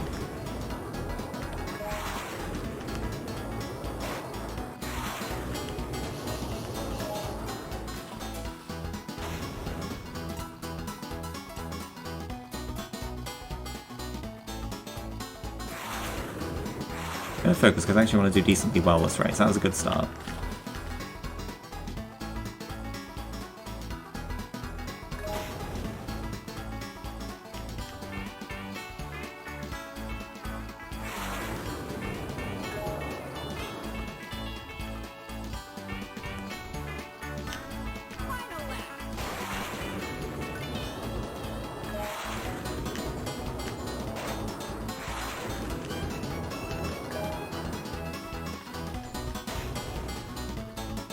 Oh, that might have killed sub 2.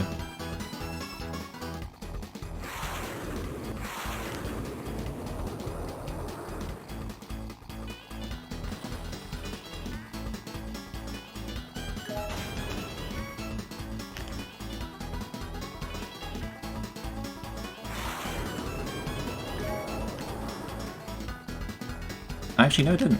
That's sub 2. I think it's sub 2 by a single frame.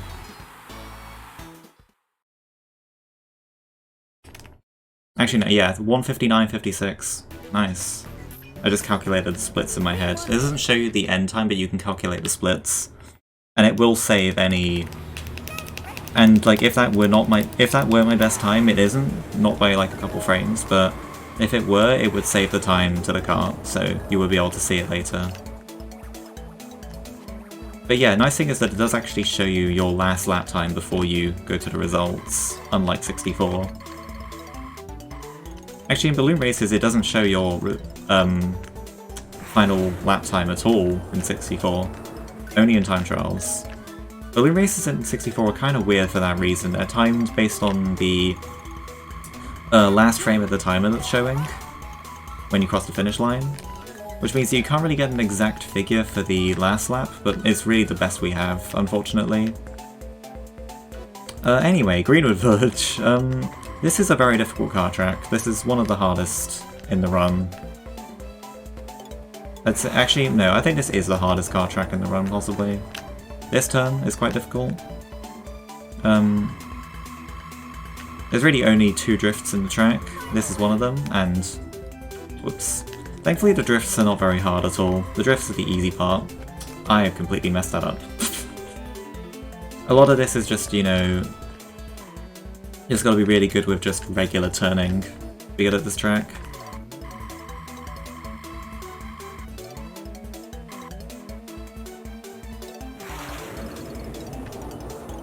This turn sucks. It's actually going over a gap, which is a bit hard to tell. Which means you have to pretty much set up your angle some amount of time in advance for it to work cleanly.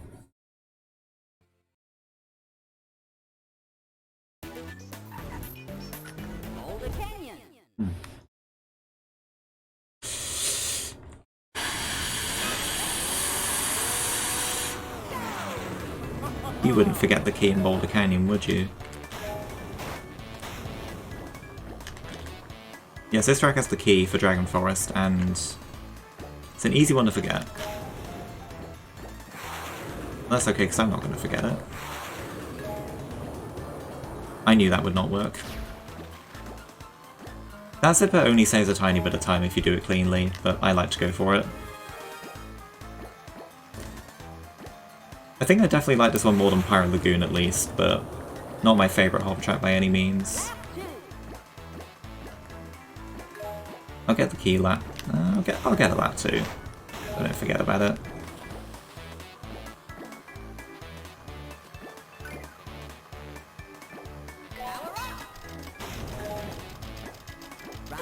I had a feeling that was going to happen. Oh god, that is what wrong way is in Italian? That's crazy. That's so long. No. Wrong way. Oh no. This is not good. Right, I need to take this a bit more safely, clearly. Right. Pick up a balloon. Pick up a balloon. Gonna go really total casual mode here. Pick up a balloon. Hit the bell. No. Wrong way. See, that wasn't so hard. I can still win the race, it's fine. Oh no. I can still win the race. I gotta actually try a decent bit now. Oh wow, this is a complete meltdown. That's kind of just cut my potential time by so much. Where are they? Oh lord, they're actually halfway through the tunnel. Oh dear. Maybe I can't win this. Oh no. Yeah, I can't actually win this. Oh dear. In that case, I'm actually going to have to restart there. I never thought I'd have to do that. That's why I have the 234 estimate. I was 230 pace until that happened. Now it's gone down to about high 231 pace at best. Well, actually no, mid 232 pace even.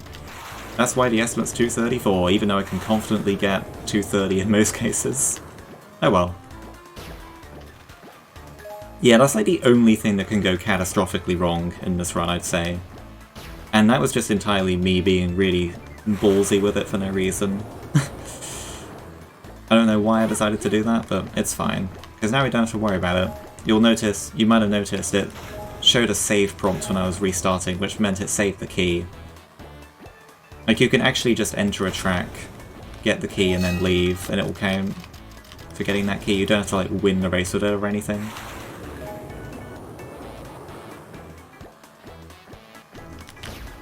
I mean, it's okay, this run wasn't PB pace, not by a long shot, so it's completely fine.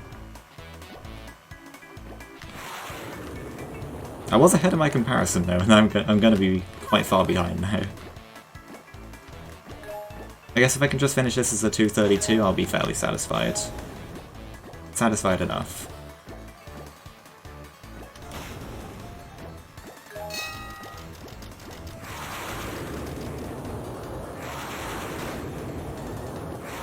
There you go, that's how it was supposed to look, although Timber completely ruined it. As he usually does. Timber has something against me in this game, and 64. It's always him that screws me up the most.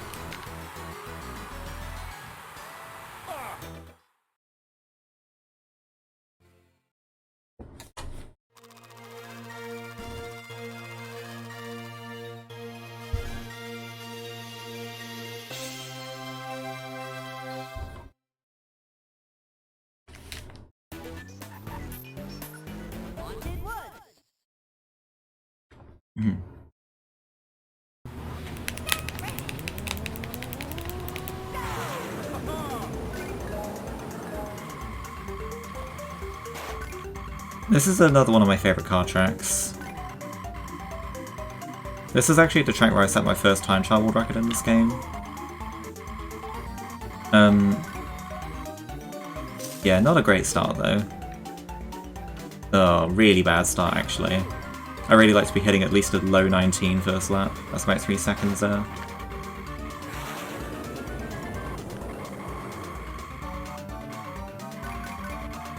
Quite wide around now. It's faster to skip that zipper. Oh, whoa. Faster to skip that zipper and then just take a drift somewhat into the last tunnel, but I missed that.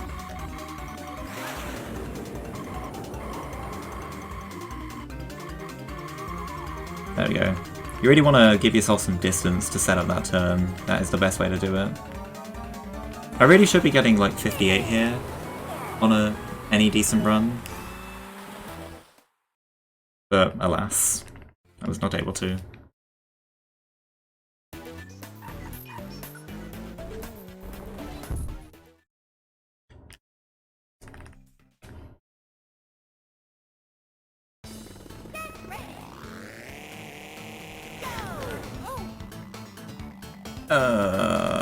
Really yucky start. Okay. Yeah, this boss is, much like the others, not very difficult. There is an out of bounds here as well, but yeah, again, TAS only. It kind of works by letting the windmill push you up past the ceiling. It's really janky to do.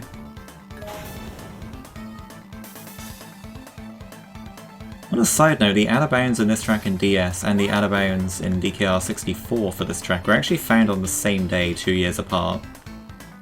But it happened to be April Fool's Day.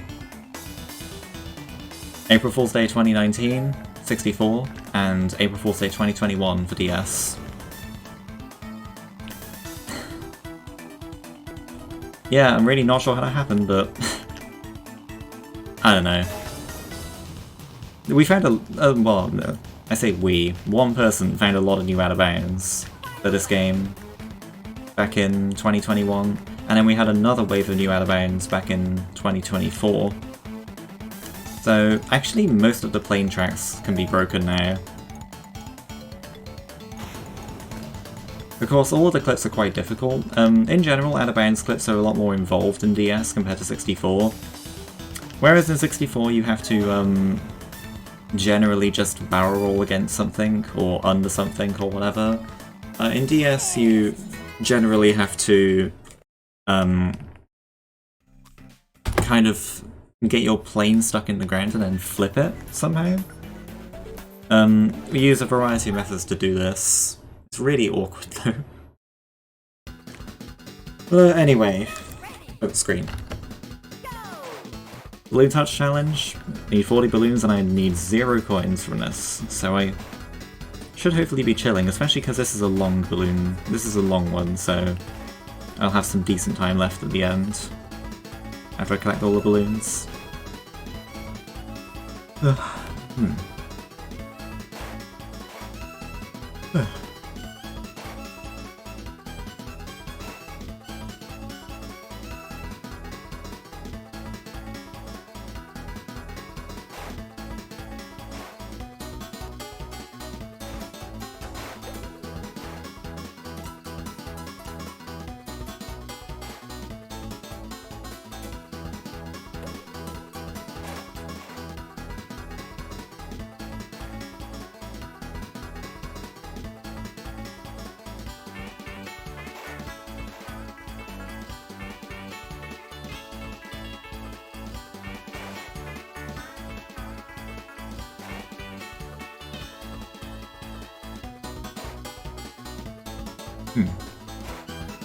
Almost there.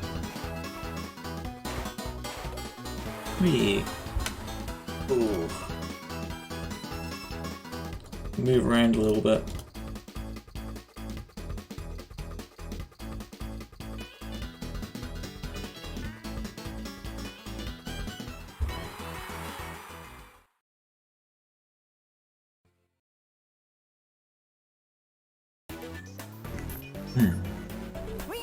I do like that they actually translate the signs for the level, like for the track names into all of the languages. They do have different textures for all of them. They don't in 64.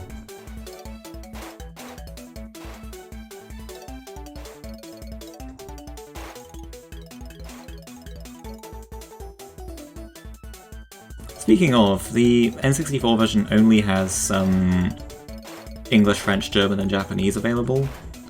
DS adds Italian and Spanish, but it actually does not have a Japanese version. There is no Japanese DS... Yeah, no Japanese Diddy Kong Racing DS.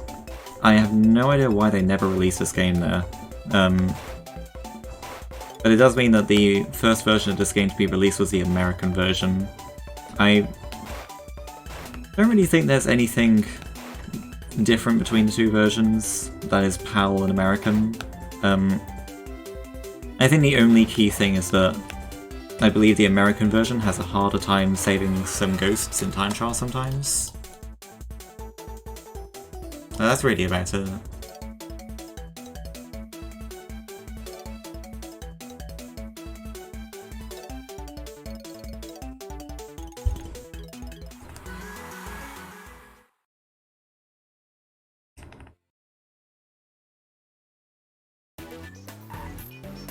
Hold the canyon.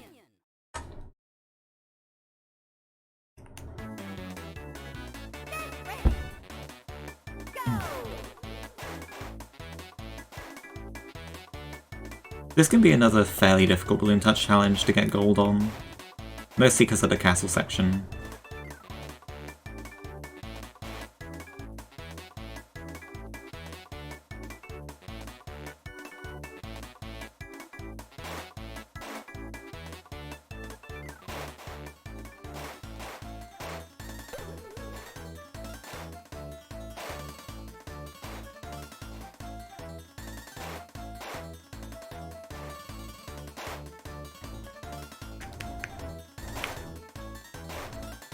It is quite a relief to not have to worry about coins anymore. Now if I were running 100%, which we define as doing everything in a file, so not just Adventure 1, but also Adventure 2 and the side modes, I would still be getting coins. In fact, I would have been focusing on coins in all of these, but at the same time I would also need to get gold for all of these, so... I've not actually run 100% yet, to be honest, but... yeah, go something like that.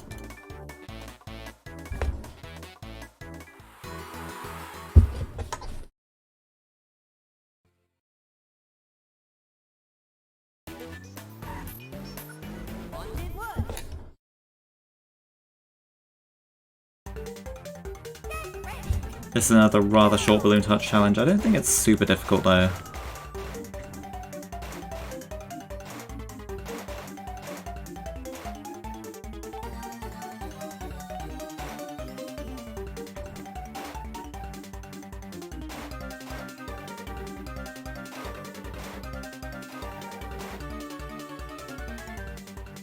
A lot of the time you'll have to actually turn the camera around to get some like that. Which you're doing entirely with the DS stylus. There's no way to control the camera through like the D-pad or anything.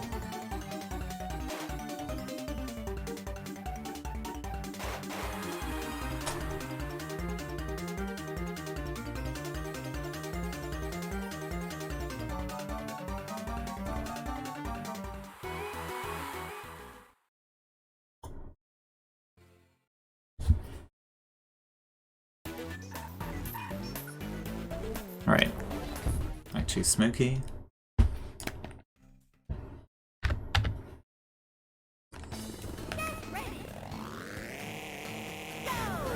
Hopefully this one goes better than the first one. As far as I can tell, it's like, this might even be the race that changes the least between first and second races. Possibly. I can barely tell the difference, because if it's to do with the boss, well, I'm always ahead of him, so I... you know...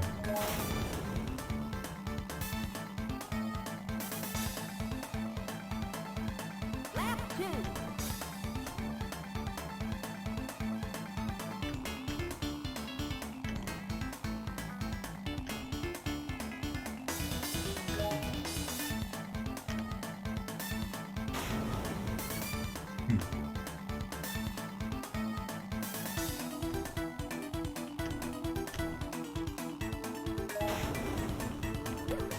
Oh, whoa. Final lap. Oh yeah. It is quite cool to actually be running this game in a marathon myself, because back in mid-2023, this game was accepted into GDQ Hotfix by Brandino. At the time I did not have a DS capture card, he did, but yeah, I went on commentary for that one, which was a kind of a really important experience for me in general. It massively increased my confidence with commentating and stuff. And also, it was just cool to see the game at a marathon for once. It was the very first time it had ever been that ever happened. I'm gonna interrupt myself there to talk about Dragon Wish Race. Now, if you'd be listening in earlier when I said that we can draw whatever track layer we want, you might have seen this coming. Lap 2. Final lap. Tiny Donut, my beloved. That never gets old. That is the single shortest race in the entire game by an enormous amount. You can get that under 8 seconds. Hey, I have another shot to get a sub 2 win more planes. Let's try it again.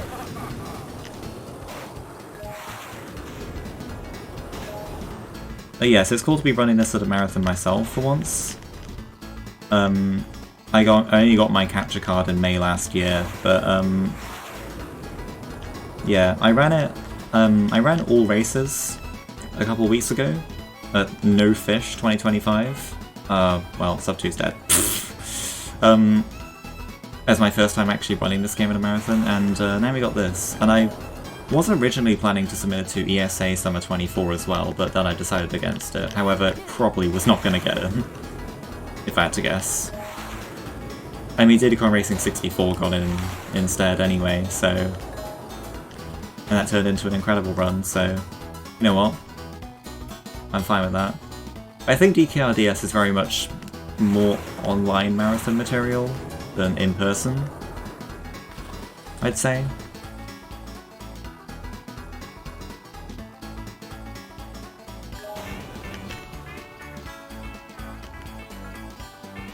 There is an oil slick up there. I have to take a detour. Never mind, I got hit anyway. That's what oil slicks look like in Hover and Plane. Non-specific gas cloud.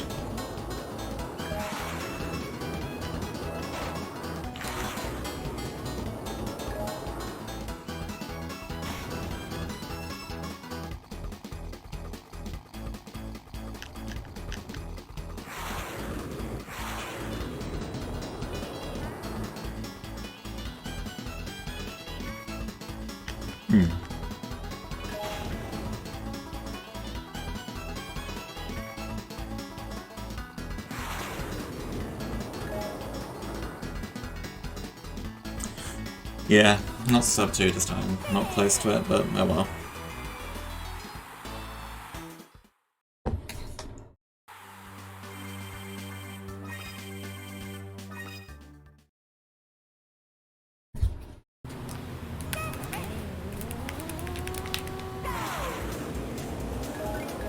Hopefully I can get at least like a sub 130 to Screener Village. It immediately misses Zipper, but sub 130 is far from dead.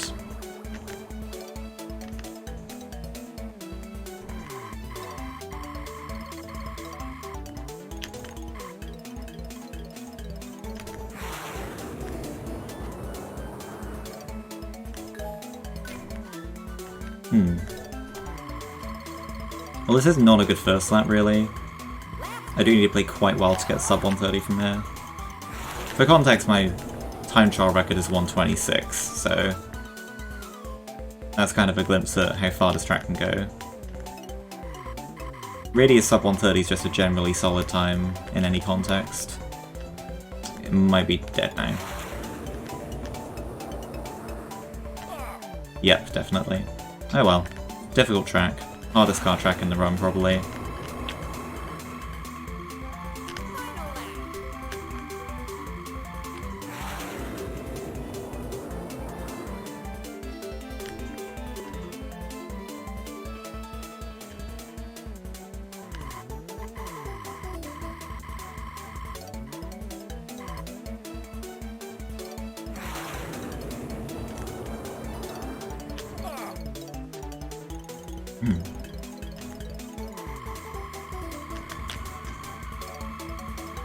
Yeah, 133, and I think the first one was 134.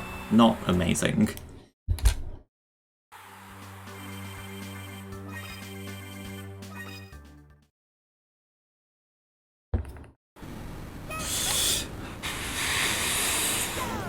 This is the last hovercraft race in the run. Yeah. Don't know much else to say about it, but that really. Hovercraft is very much underrepresented in any adventure mode category like this one. And applies to 64 as well. Bit of a shame.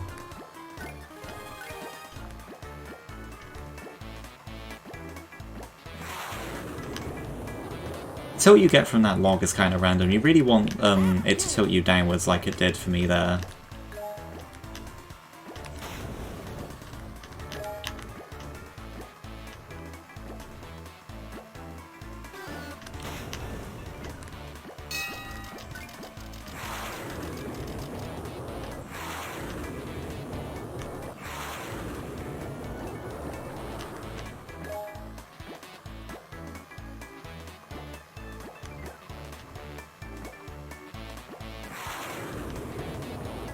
Nice. That's pretty much an ideal ending there.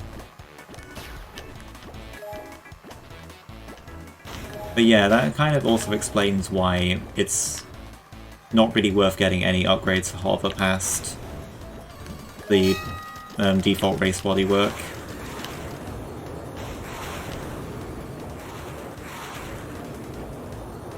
Just because there's hardly any races with it, and it seems to be like the least potent upgrade as well. Wow, okay.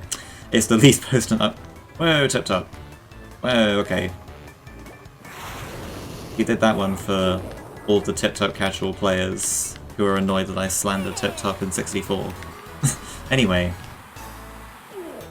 Yes, it's kind of not worth it due to both the fact that there are hardly any hover races and the upgrade doesn't seem very potent anyway. There's much less of an increase from race bodywork to air B than there is from nothing to race bodywork.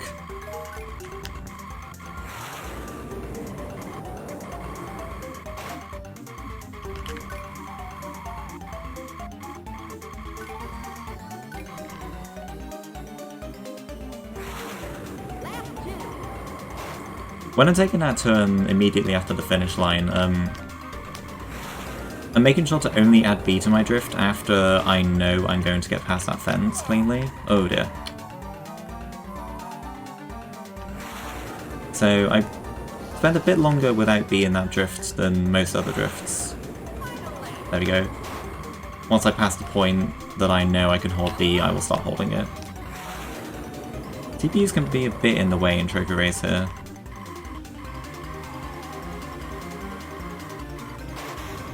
I knew that would happen. The rare magnet use.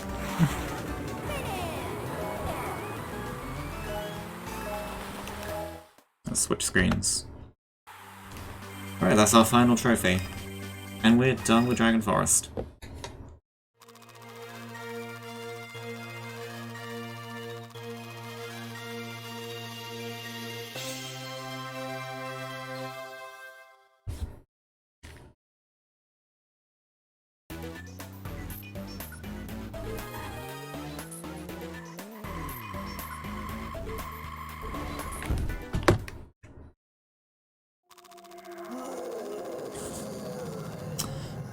Alright, it's time for the first Whispig race.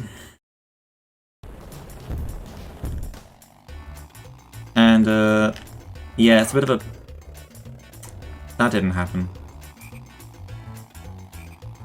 It's a bit of a pushover compared to 64. And yes, this is Whispig versus Whispig. It's exactly what it looks like. There are a few extra zippers in this track, like that one. Oh dear. Okay, we're fine. What you do not want to do in this track is take a drink. There really is not too much you can do here to go fast. There's not really any room to do any drifts. The only thing is, you don't want to hold A while you're in the water and in a boost, because your boost, if you hold A, that's actually going to prevent the boost from speeding you up after you leave the water. That's really about it though. Not a whole lot going on here, unfortunately, and yet there's no rain either. I mean, at least there's no lag, unlike N64 Wizpig 1. That one just consistently tanks the frame rate down to 15. It's almost unbearable. Oh wow, I got completely screwed there by my grip on my car. Grip can feel kind of random sometimes.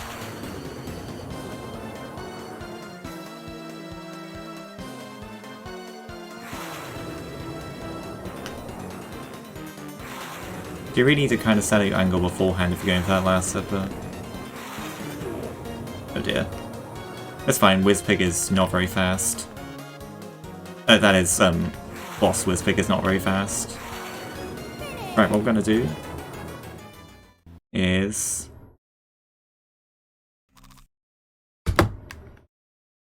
soft reset.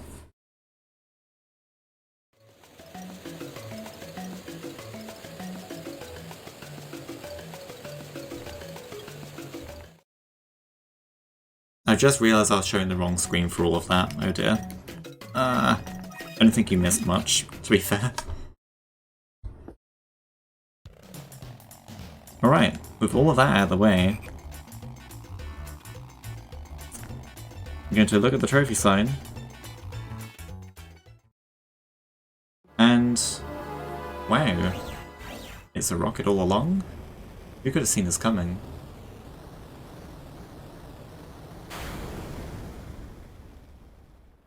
Yeah, so you need to collect all the trophies from the first 4 worlds and then beat Wizpig, and then you can gain access to future Funland.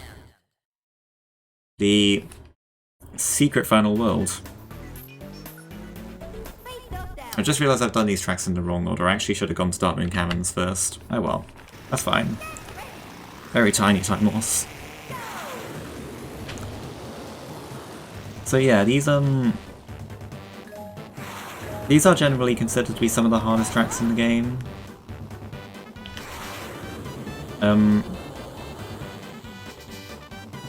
Space Dust Alley is much easier than its N64 counterpart, at least.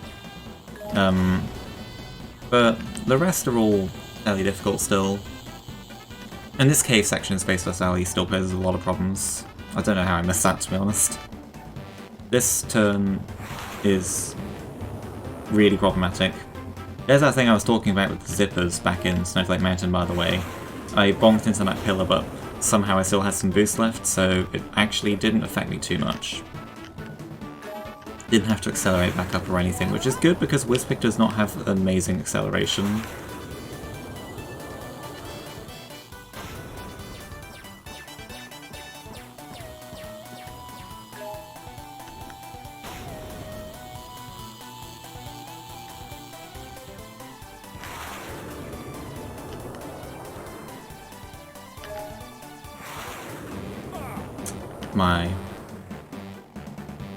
It's just such a difficult track when you've got Wizpig's handling to deal with. You have to learn Wizpig plane. It's an entirely separate thing from TT plane.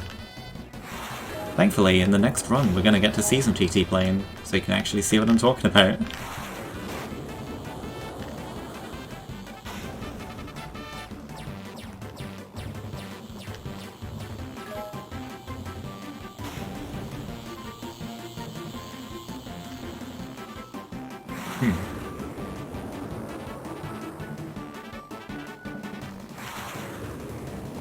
Okay, there we go. That's the cleanest one. Still sub 2. You really want to at least hit sub 2 there.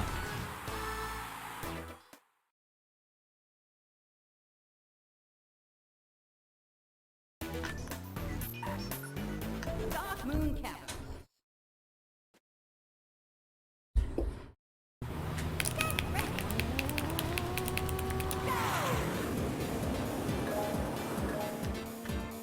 Careful, they tend to send missiles here sometimes.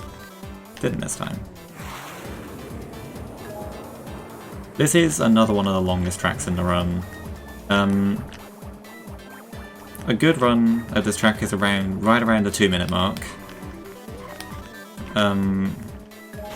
Not too many drifts you can do here, only very tiny ones like this. A lot of this is just, you know, wrestling with the track's geometry. There is one very easy drift you can do across the finish line here, but that's really about it. Let's see if I can pull out any 39 laps or anything. Well, this is not going to be a 39.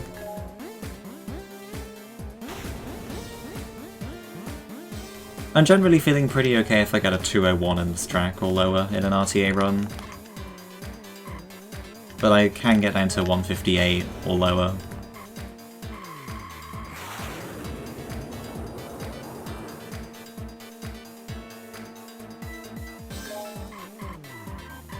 Oh, whoa.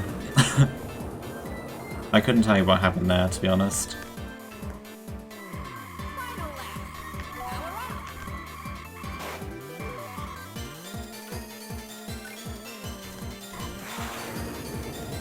It can be advantageous to actually intentionally hit that wall there to kind of redirect yourself into the left balloon.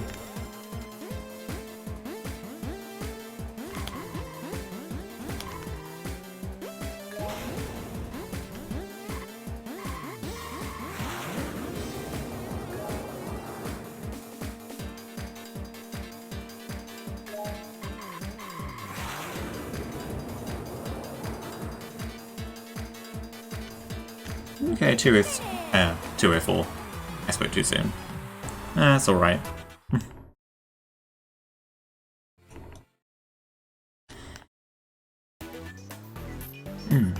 Spaceport Alpha.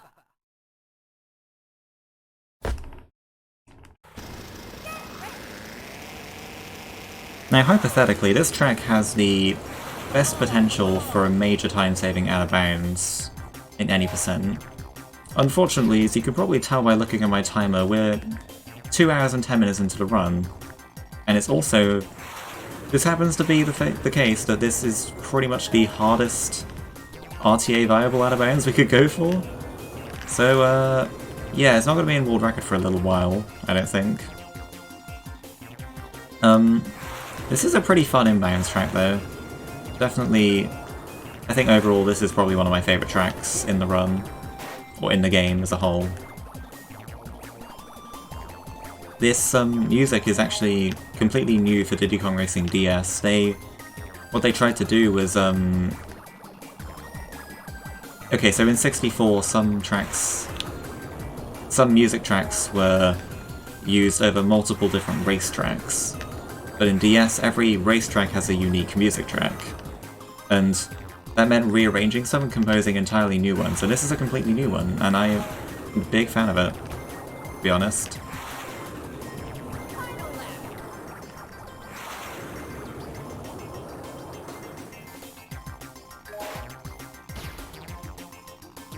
Am I going to get screwed here? Oh, almost. You really want to take a shield into that vent there.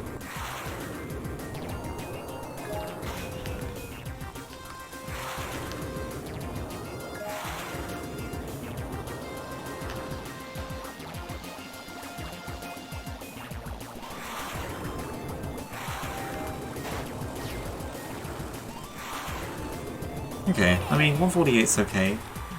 Best you can reasonably get is like 146 with Whispig, so that's alright. Right. Star City.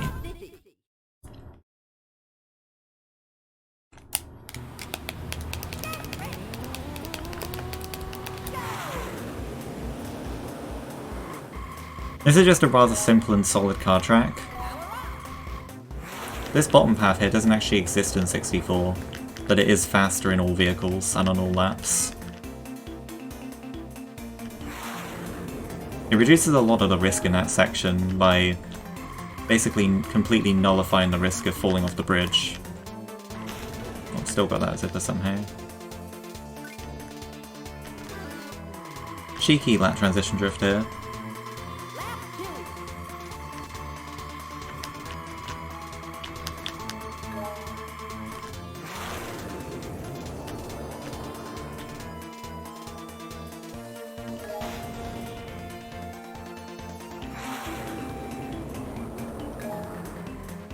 This drift is mostly serves. It saves a little. Oh, okay.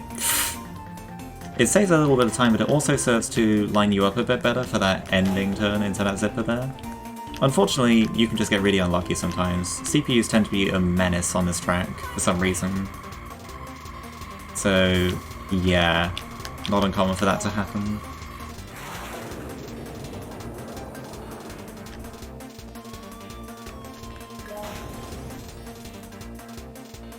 Oh, okay. Be really careful. It'd be helpful to touch the bottom screen here so you can see what items they've got. Diddy Kong has an oil, and Dixie also has an oil. They didn't drop them though.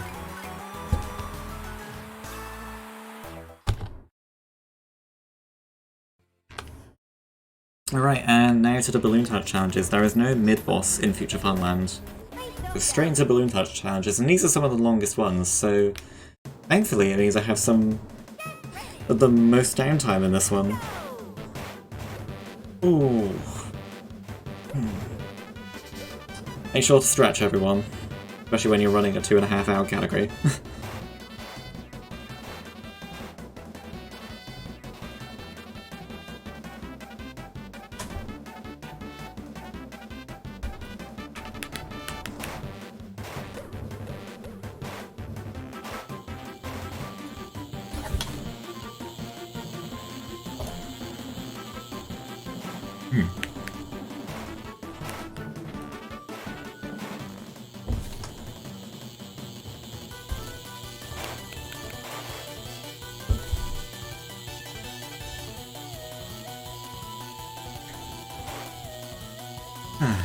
Not too much longer till we hit 40.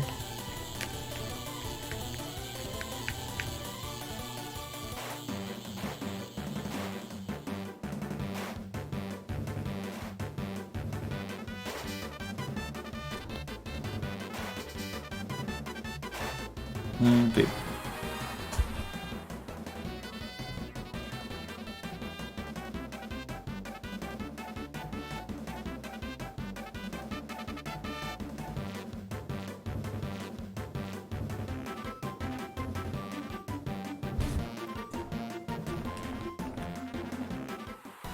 Oh dear, I forgot to change the screens. It's okay, you didn't miss too much. My eternal nemesis. The real final boss is actually changing the screen.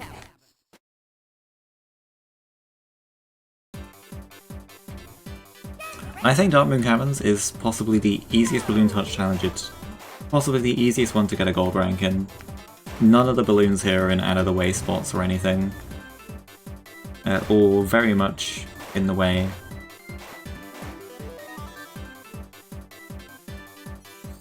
And it also takes forever to go through the loops, so yeah, got plenty of time to get this one out of the way.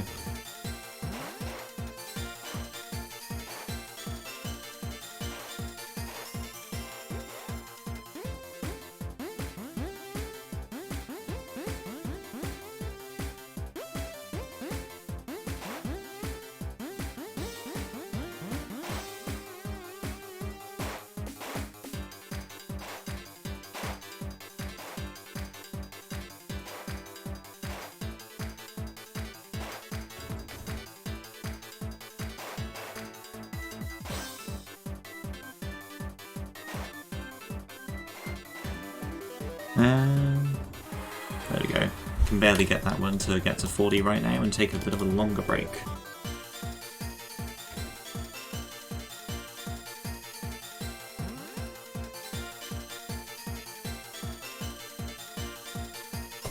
Ooh, it is nice. For sure.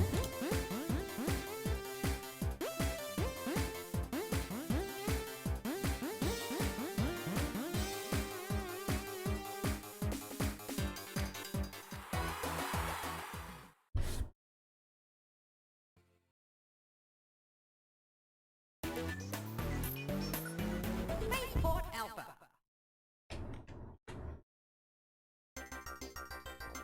Get ready. Go. They actually put a balloon in that little gap there at the beginning, which might seem weird if you don't know why they might have put it there, but the reason is actually because there was going to be a key and minigame, or in this case Wish Race, for Future Funland as well, but they scrapped it. They scrapped it back in 64, but they kept the gap there still in DS.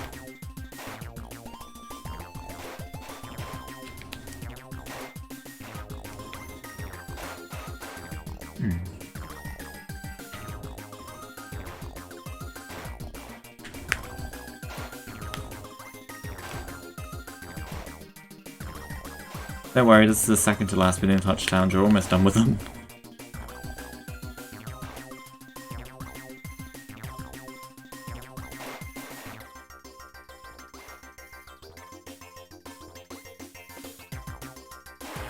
Okay.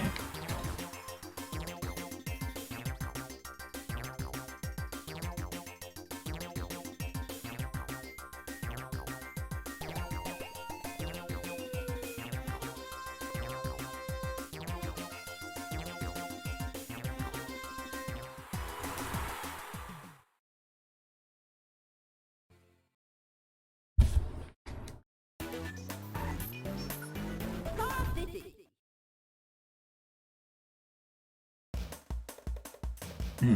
Alright, last one.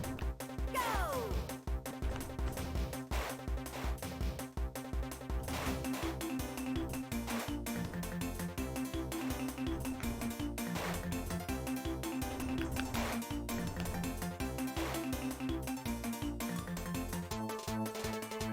Just want to take a second to appreciate like the colours in Future Funland. I think they're better in 64, but it really makes Future Funland feel quite unique, and there's something I really like about the aesthetic of it in N64. There's rainbows and funky purples and blues and everything, and greens. Definitely is a few people's favourite world. I can see why. I feel like my favourite world's probably Dragon Forest in both games, but Future Funland's up there, for sure.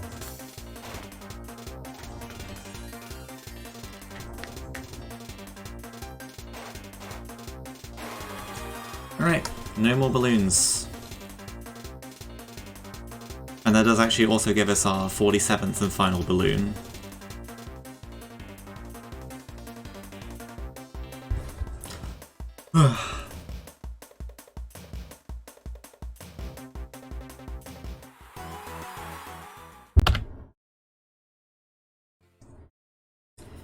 Alright, all we got left to do now is Future Funland Trophy and then the final boss.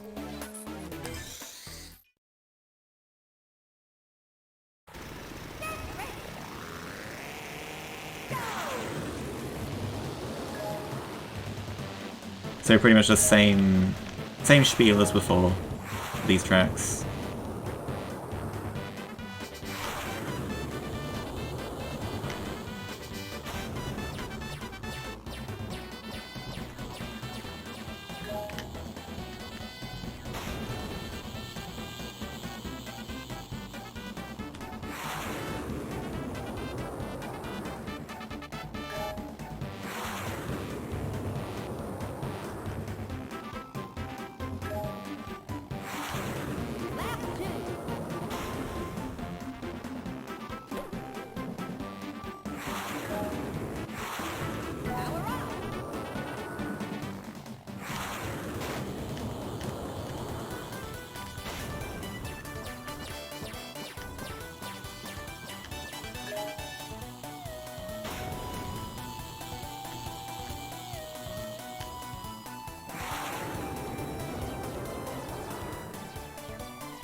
Okay, I mean, missing that zip is not a bad alternative, to be honest.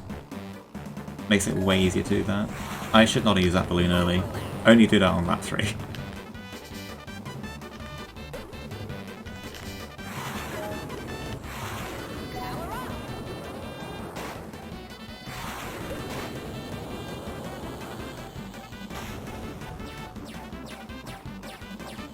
This should be a better SDA than the first one. For sure.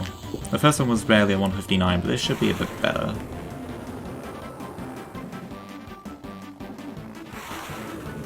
Yeah, okay. 155. Nice. Diddy only mistake there was lap 2, using a balloon early, and then also missing the zipper, which is minor. Whoa. This zipper is slower overall, but I messed my lineup there, so it's kind of faster to take it in that instance, but overall slower to go for it intentionally.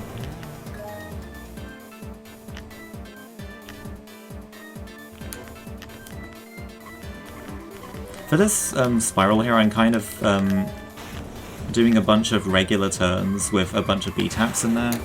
It's a really weird and feely section. No other way to describe it, really.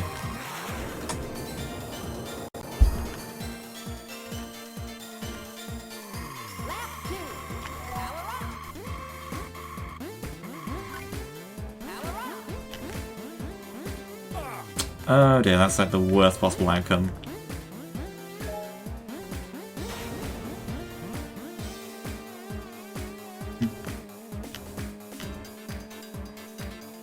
Yeah, overall, I'm doing a lot of small turns with, well, when you're in regular turning can actually let you turn a bit more than if you were to just hold the D-pad down.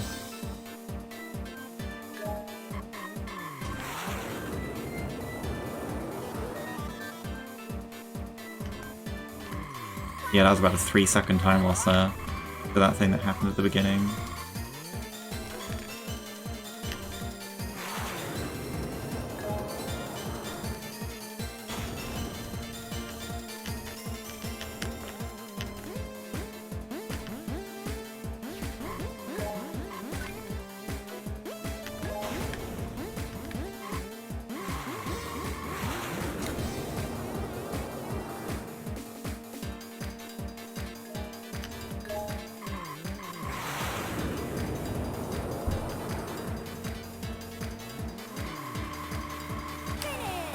It's still about the same as the other one. That was a 39 last lap. It's quite nice.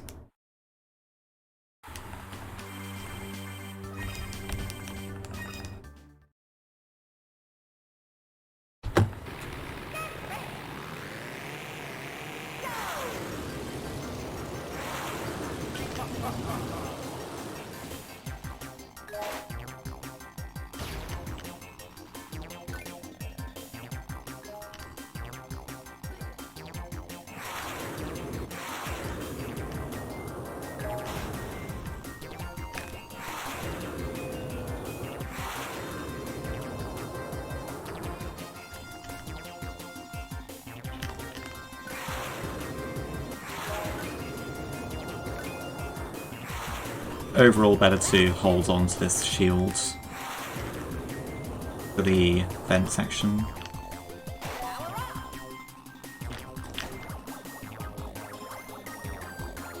There's really not much risk of hitting a trap in any other part of the track.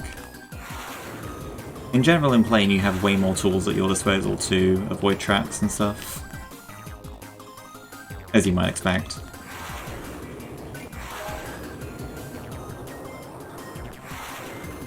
Okay. Bless that weird zipper thing that lets me somehow not have to re-accelerate there.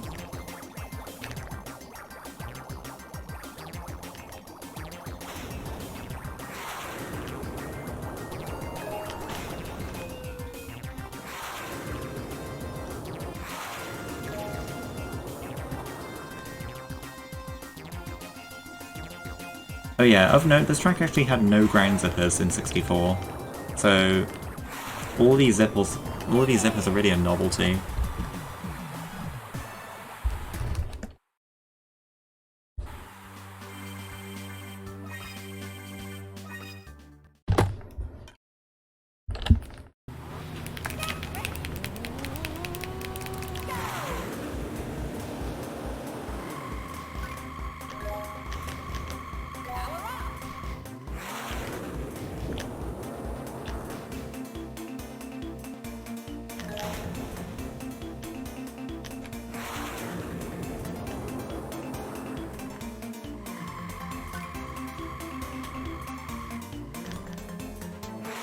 I'm also gonna activate the touchscreen here so I can just check in advance what they've got for me.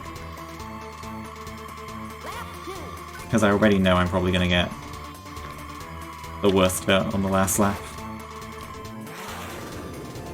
Wait, why do I have this balloon? I should have used that earlier.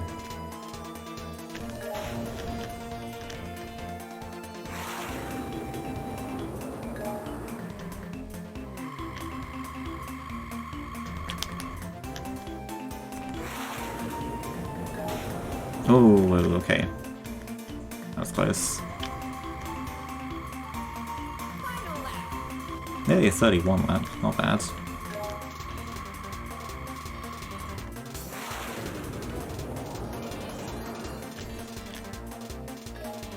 Oh wow, I got my balloon stolen. Thanks, Tiny.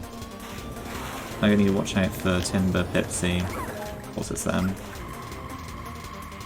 The Timber's dropped his. Watch out for Tip Top, he's right there. And he just dropped it. Never mind, he didn't. That was someone else. Well, I look like a fool now. Whatever, that's the last final. That's the last normal race.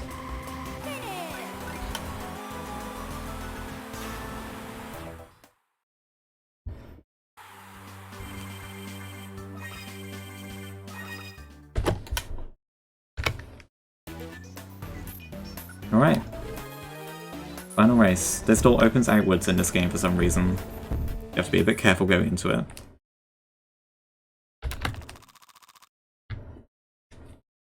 Alright. This is just barely not able to be a 232, but it can still be a 233. I should have preserved that balloon, what am I doing? I need to preserve that balloon for this section.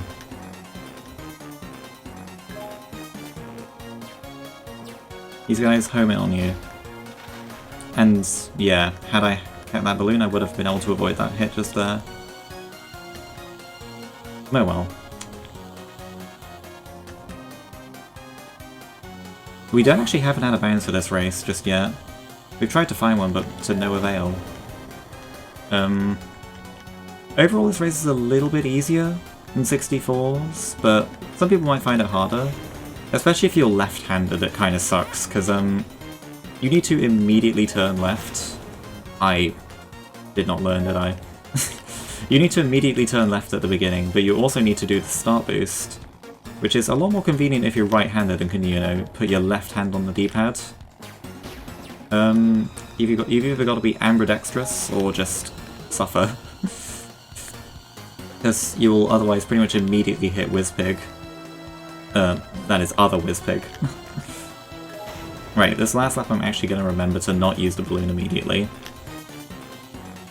Isn't that right?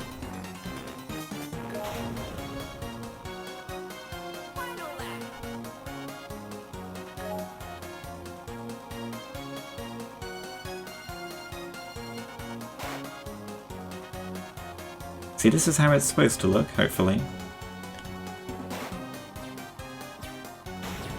Just get right out of the way of that.